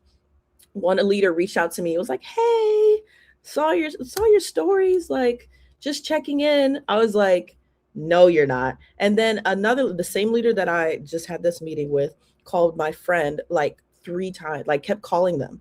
And they were like, why is this person calling us? And they texted, they were like, hey, everything okay? And they were like, yeah, we just saw you follow the Fearless Survivors page. We just wanted to, have a conversation. Like, is everything okay? If you wanted to talk about anything. And they were like, block, like, absolutely not. And so they're very much like, we got to put out these fires because so-and-so has this much influence or whatever. And then there's the exploitation, like I said, I would spend 12 hours a day like working, and I'd have friends and my mom be like, are you getting paid for this? And I was like, no, like this is for God. Like the concept of being paid for doing God's work is crazy. All of these organizations take it, which is so funny because in Matthew, I think it's in Matthew, like Paul literally says like, pay the workers. Sure. Pay the workers. That's right. And so I don't understand why that was their idea. And it's like, if you're working for them, you're working unto the Lord. And, Andrew mentioned that, like blaspheming God, right? Putting your position, yourself in God's position, which they've done a lot.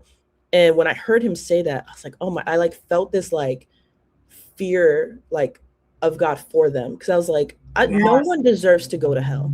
I would never wish. I get where you said like people deserve. It's a thing, but like they choose. yeah, we all deserve to go to hell. But Right. Jesus, But I want to say like I would never wish hell on anyone because I know what it is. Me too. And so it so at this point I'm like, why I don't even care about my feelings right now. I'm just more concerned with their salvation because 100%. you're being held to a higher standard, like managing this flock, and this is what you're doing.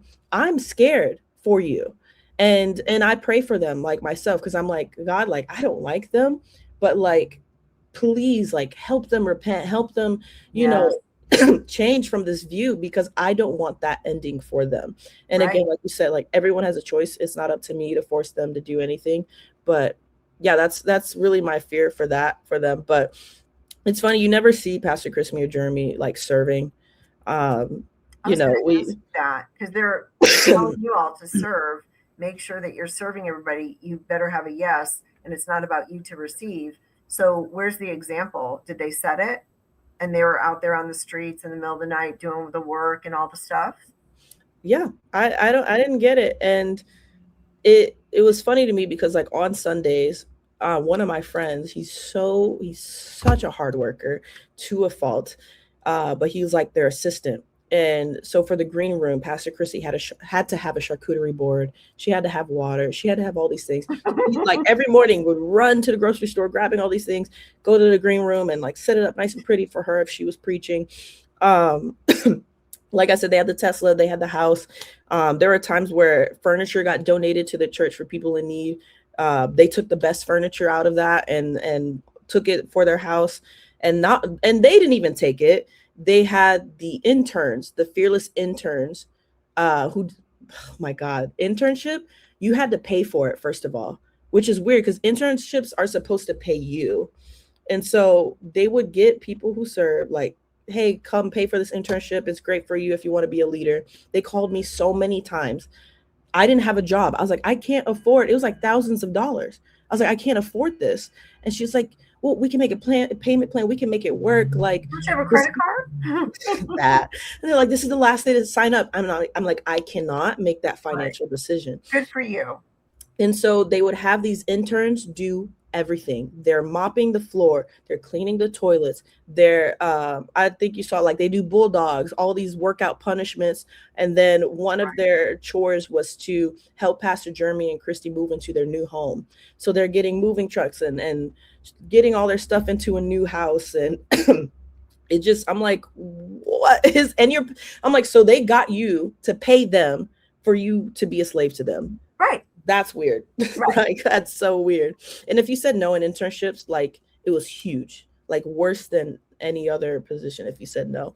And then the last thing is like no healthy exit, like I said, which is like, if you leave, you lose your community, or if someone leaves, they tell you not to, talk to them, which, when this is posted and people see it, I just know there's going to be a lot of like, which, like I said, I do have that one friend that goes to Fearless now. And this is literally going to be a test for me. I was like, let me see him watch this. And if he leaves, I'm going to be like, point proven. But if he stays, I'm like, okay, you're a genuine friend. So I appreciate that. But yeah, I speak now because I wanted to like, one, prove to myself that the fear of Fearless doesn't have any power over me. Yeah. And I'm not, I'm not going to people please.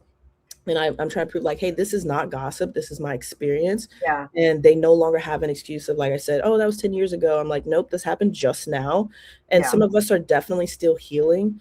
Like you said, it's okay to not go to another church. I didn't go to another church for like a month or two because I was spiritually abused. It was hard.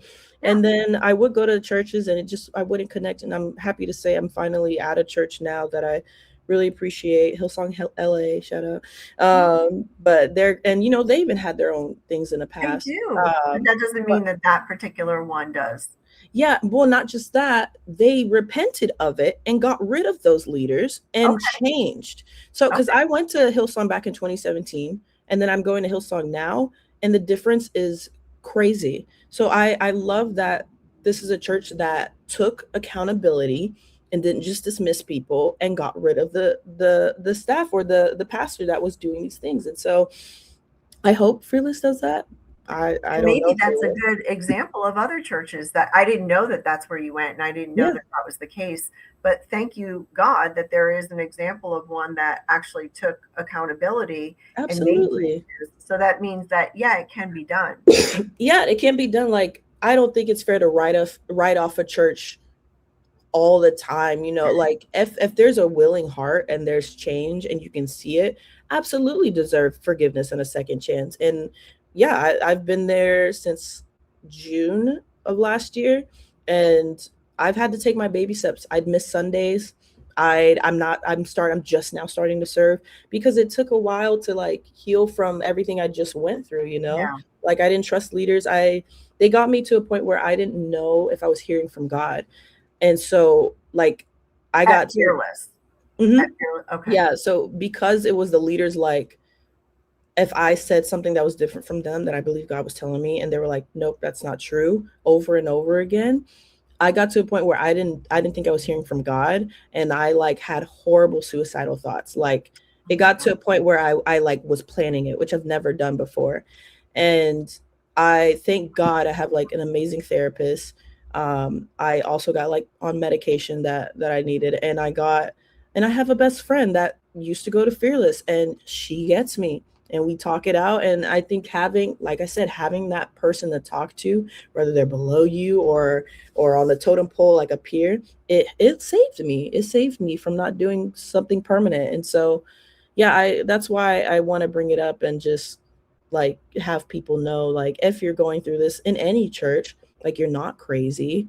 Um like, these things are not okay, and it's okay to leave, and you just got to be okay with being uncomfortable for a little bit after that. Yeah. And it's so much sweeter to be in that uncomfortable space, leaving somewhere and being alone, because God shows up. He will. And it's just so healing, and I'm so happy to have the relationship I have with God now. And I want to say, like, I'm not gonna say, throw the baby out with the bathwater. Like, Fearless, I did have great community there for the time that I did.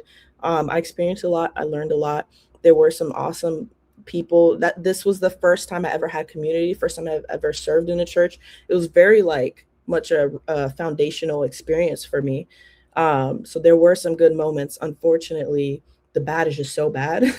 um, it really outweighs it, and it's incredibly toxic. But yeah. I am so thankful for you. You just did. I mean, you're so articulate. You're bright. You have so much talent. I mean, I I know you shared that you're a singer, songwriter, actor, Yeah. actress, and dancer, and all that. But you've shared that with me off, camera. And there's just you have, and you're so young and beautiful, and so Thank you have you. your life ahead of you. I think that you're very strong for coming Mhm, forward and sharing your story. I always say on my channel that if it just helps one person, that's all that it was meant to mhm, do. I just follow what God leads me to do. And you felt that the Lord led you to come on because we talked, and you were pretty sure right away. I mean, sometimes people have second thoughts, and a lot of oh, times, no, believe me, when I was in the waiting room, I was like, "I could log off right now and cancel this." Like, every step, it was just like trudging along, because 'cause I'm like, "Oh, they're gonna wow, hate me. I know it." And, oh, but I have to be okay with being uncomfortable. I have to be yeah. okay with, And it's okay if people don't like you. I mean, I'm yeah, not here for a that. popularity contest Yeah. whatsoever. That's not just a People fearless thing. That's I know, in life, I need to right? be okay with people not understanding me, Yes, not liking me, not agreeing with me. And so, yeah, yes, that's what I was like, okay, we're going in the deep end with this, and right. let's just do it. Because at the end of the day, I don't you're not responsible for me. I'm not responsible for you. It's about my relationship with Jesus. And Mm. I check in all the time. Am I doing what you want me to do? And if you don't do that, then yeah, you're going to get off course. Mhm. So, the way that I look at it, if people want to tear other people down because they don't like the fact that people speak truth. I love that because number one, it's kind of entertaining to see, but they're also exposing their hearts. Yeah. Right. And all of this has to get exposed. Right. What did, in the New Testament, push them out to Satan, leave them out to Satan so that they can be saved. And there's going to be people that do get saved out of this process, but there's a lot that are not. And I'm not here for those people. I'm really not. I'm not trying to be mean. Somebody will get offended with that. I'm really not. I'm really here for those that are survivors, because at the end of the day, the platforms have been created for those that are lording it over the people, and making sure that they're up here and everybody's down here. And then when they are told that people are being abused in their churches, they are quick to defend the churches because that's the cash cow. So I'm here for the people, the survivors that have been silenced for way too long. So that's what we're here for, because they do need a platform. We all have a platform. Well, I'm here to, I know it's a small one, but it's okay.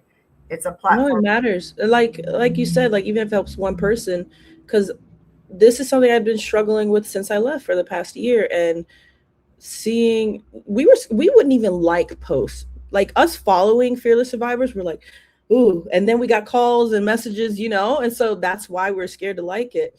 And then, or we're scared to follow. And then I dipped my toe and started liking things. And then my friend just blocked everyone. And I was like, oh yeah. And so I literally recently just blocked everybody because I was like, I don't need to have any interaction with them. And now I can freely post. And then I started commenting. And then I saw Andrew speak with you, and to hear how long ago he went there and that the exact same thing is still happening. And like I said, like, he was like, oh, it's just like 50 to 100 people there. I was like, no. There's like 500 people a Sunday. Like sometimes, like I remember Easter, I think we hit like 1,000. It was packed. Conferences, we have a lot of people. So I was like, no, something needs to be said, because they have a lot of influence right now. And it's interesting to watch people comment under these videos. I go to Fearless and seeing like their heart and how hateful they are. And my fear is always like, oh, they're going to say all this stuff and everybody's going to agree with them, because that's the environment I was in. Fearless is like, you always agree with them and I'm wrong. But I'd see them comment, and I'd see people that don't go to Fearless be like, that's weird, that's wrong. And I'm like, oh, okay. So it's just Fearless people that think this is okay. Right. It's literally just them. Right. When and I shared about my studying of Scientology. When you're in the cult, you can't see it, but when you're out of it, you can clearly see it. Yeah. And that's all it is. Yeah. When I was in it, that simple. Hey, I was in it too. That's why I'm like, let me try not to be mad at the people that are still there, because like you saw in the, like you heard in the audio, like I'm submitted to you. I'm submitted to you. Right. Right. And then in that video with their hands up, they're obviously displaying that they're submitting. This is a very, very troubling one. Yeah. I know the lighting changed. The lights. No, you're good. I so appreciate you coming on here. Thank you. When you did leave, let's just end with this. When you did finally leave, how did you leave? I kind of did it in like, I will say this video is probably going to shock everyone, because I didn't leave in a big, like, you guys are evil and wicked and I'm gone. I had finally left because every Sunday I kept showing up. I hated being there. Like one day it was just, I hate being here. And there was a couple things that were going on there that I didn't like. And I was like, just trying to get past it. And even when the sexual assault happened, I just got past it. Right. And I have a friend that's like, their friend was like, you should have just left then, which I was like, absolutely. I should have just left then. Right. But I'm like, I hate being here. I was so angry. And what they teach you there is like, if you don't want to be in church, if you don't want to be here, that's the devil. That's the devil. Like, don't listen to that voice, show up. But this time I prayed about it and I was like, I think this is God, actually. I don't think it's okay. And so I didn't give anybody warning. Like the Sunday I left was when I told them, I said, hey, this is my last Sunday here. And one of them was like, "Oh, you're going to that church with that the other friend that left too." They were like, "Oh, you're going to that church, aren't you?" I was like, "Yeah, I'll try it out." And I didn't stay there, but I did try that church out, and it's fine. But on my community Hillsong, and that I just did it gracefully. I went around, I was like, "Hey," like told some close friends, and it was crazy. Like some of them like just were like very distant from it or didn't care or whatever. But I was They're like, "Hey, not like, really your friends. no, absolutely not." And I was like, "Hey, I'm leaving. This is what's happening." Um, it's interesting. The media team that I was a part of was very sweet. They all surrounded me and prayed for me to leave. None of the leaders did that. Nobody else did that. It was just my little team that was like, very kind to me. And then I left. And it was hard. Like I said, I didn't go to any other church for a while, and there was a lot of second guessing myself and, dipping my toe in on a Sunday and then leaving. But yeah, I think what helped was having people that didn't go there anymore, and then they understood. And specifically this one friend, my best friend, like they knew. They left like a couple months before me. And then I was like, "Oh, I got to get out of here too." And so, yeah, I want to say, like, if there is anybody thinking about leaving, like Andrew said, like, you can reach out to him. You can reach out to me if that feels more comfortable. I know Nate Parrish is another great one to reach out to, because after your interview with Andrew, I did reach out to him and I DM'd him. I was like, "Hey," and that's what brought me on to here. I said, "Hey, like, thank you for sharing. And I just want to let you know, like, I'm terrified of sharing my story too. And I want to, but I'm so scared." And he told me, he's like, they're not gonna show up to your door. He was like, "Believe it or not, Jeremy Johnson is not a lot of people know him." And he said he was at a party one time, and this guy was like, "Hey, does anybody know Jeremy Johnson?" Everyone's like, "Who? No." And so he's like, "See," so he's like, his influence isn't as big as you think it is. Yeah. And It that just really made it helped look me. like that. Exactly. And when you're in Fearless, like I said, it's your whole world. So you think Yeah. that it's huge, and it's Mhm. actually not in the grand scheme of things. So Andrew really put that in perspective, and he was like, "This is your story, and no one can take that away from you." And so he really encouraged me. Oh, And awesome. so now I'm hoping like I can do the same for someone else. And yeah, like I said, if he said he gets people, in your video, he said he gets people that come to the coffee shop all the time. And I do plan I on love going that. to meet him one day, my friend and I, but I want to just be like, "Hey, like, I'm an open door too. Like, I'm not an open door for hate or shame, and Right, don't come in my DMs talking about how could you right, or whatever. You will be blocked." But right. if you do have questions about my experience that will help you make a decision for yourself, absolutely, absolutely talk to me. I'm Can I definitely. share your email or how? Yeah, email. So my Instagram is my name, Emmillienne Bellaire. Oh, okay, Yeah, okay. so I'll share your Instagram. Is yeah, yeah, that yeah. okay? Yeah, Okay. Instagram would be great. All right, perfect. Thank Yeah, you so much. It was thank such a you. pleasure. I Thank you think for having this platform, by the way. Like, this has even, like, I've seen you help a lot of people, and like, I want you to know, like, me, like, you've helped me, you've helped Andrew, and like, oh, even if it was just that, trust that, like, that's massive in the first place. thank you so much. That really Yeah, means a lot to me. yeah. So, thank you. Okay, I'm going to end the recording, but stay on, okay? Mhm. Bye, everyone.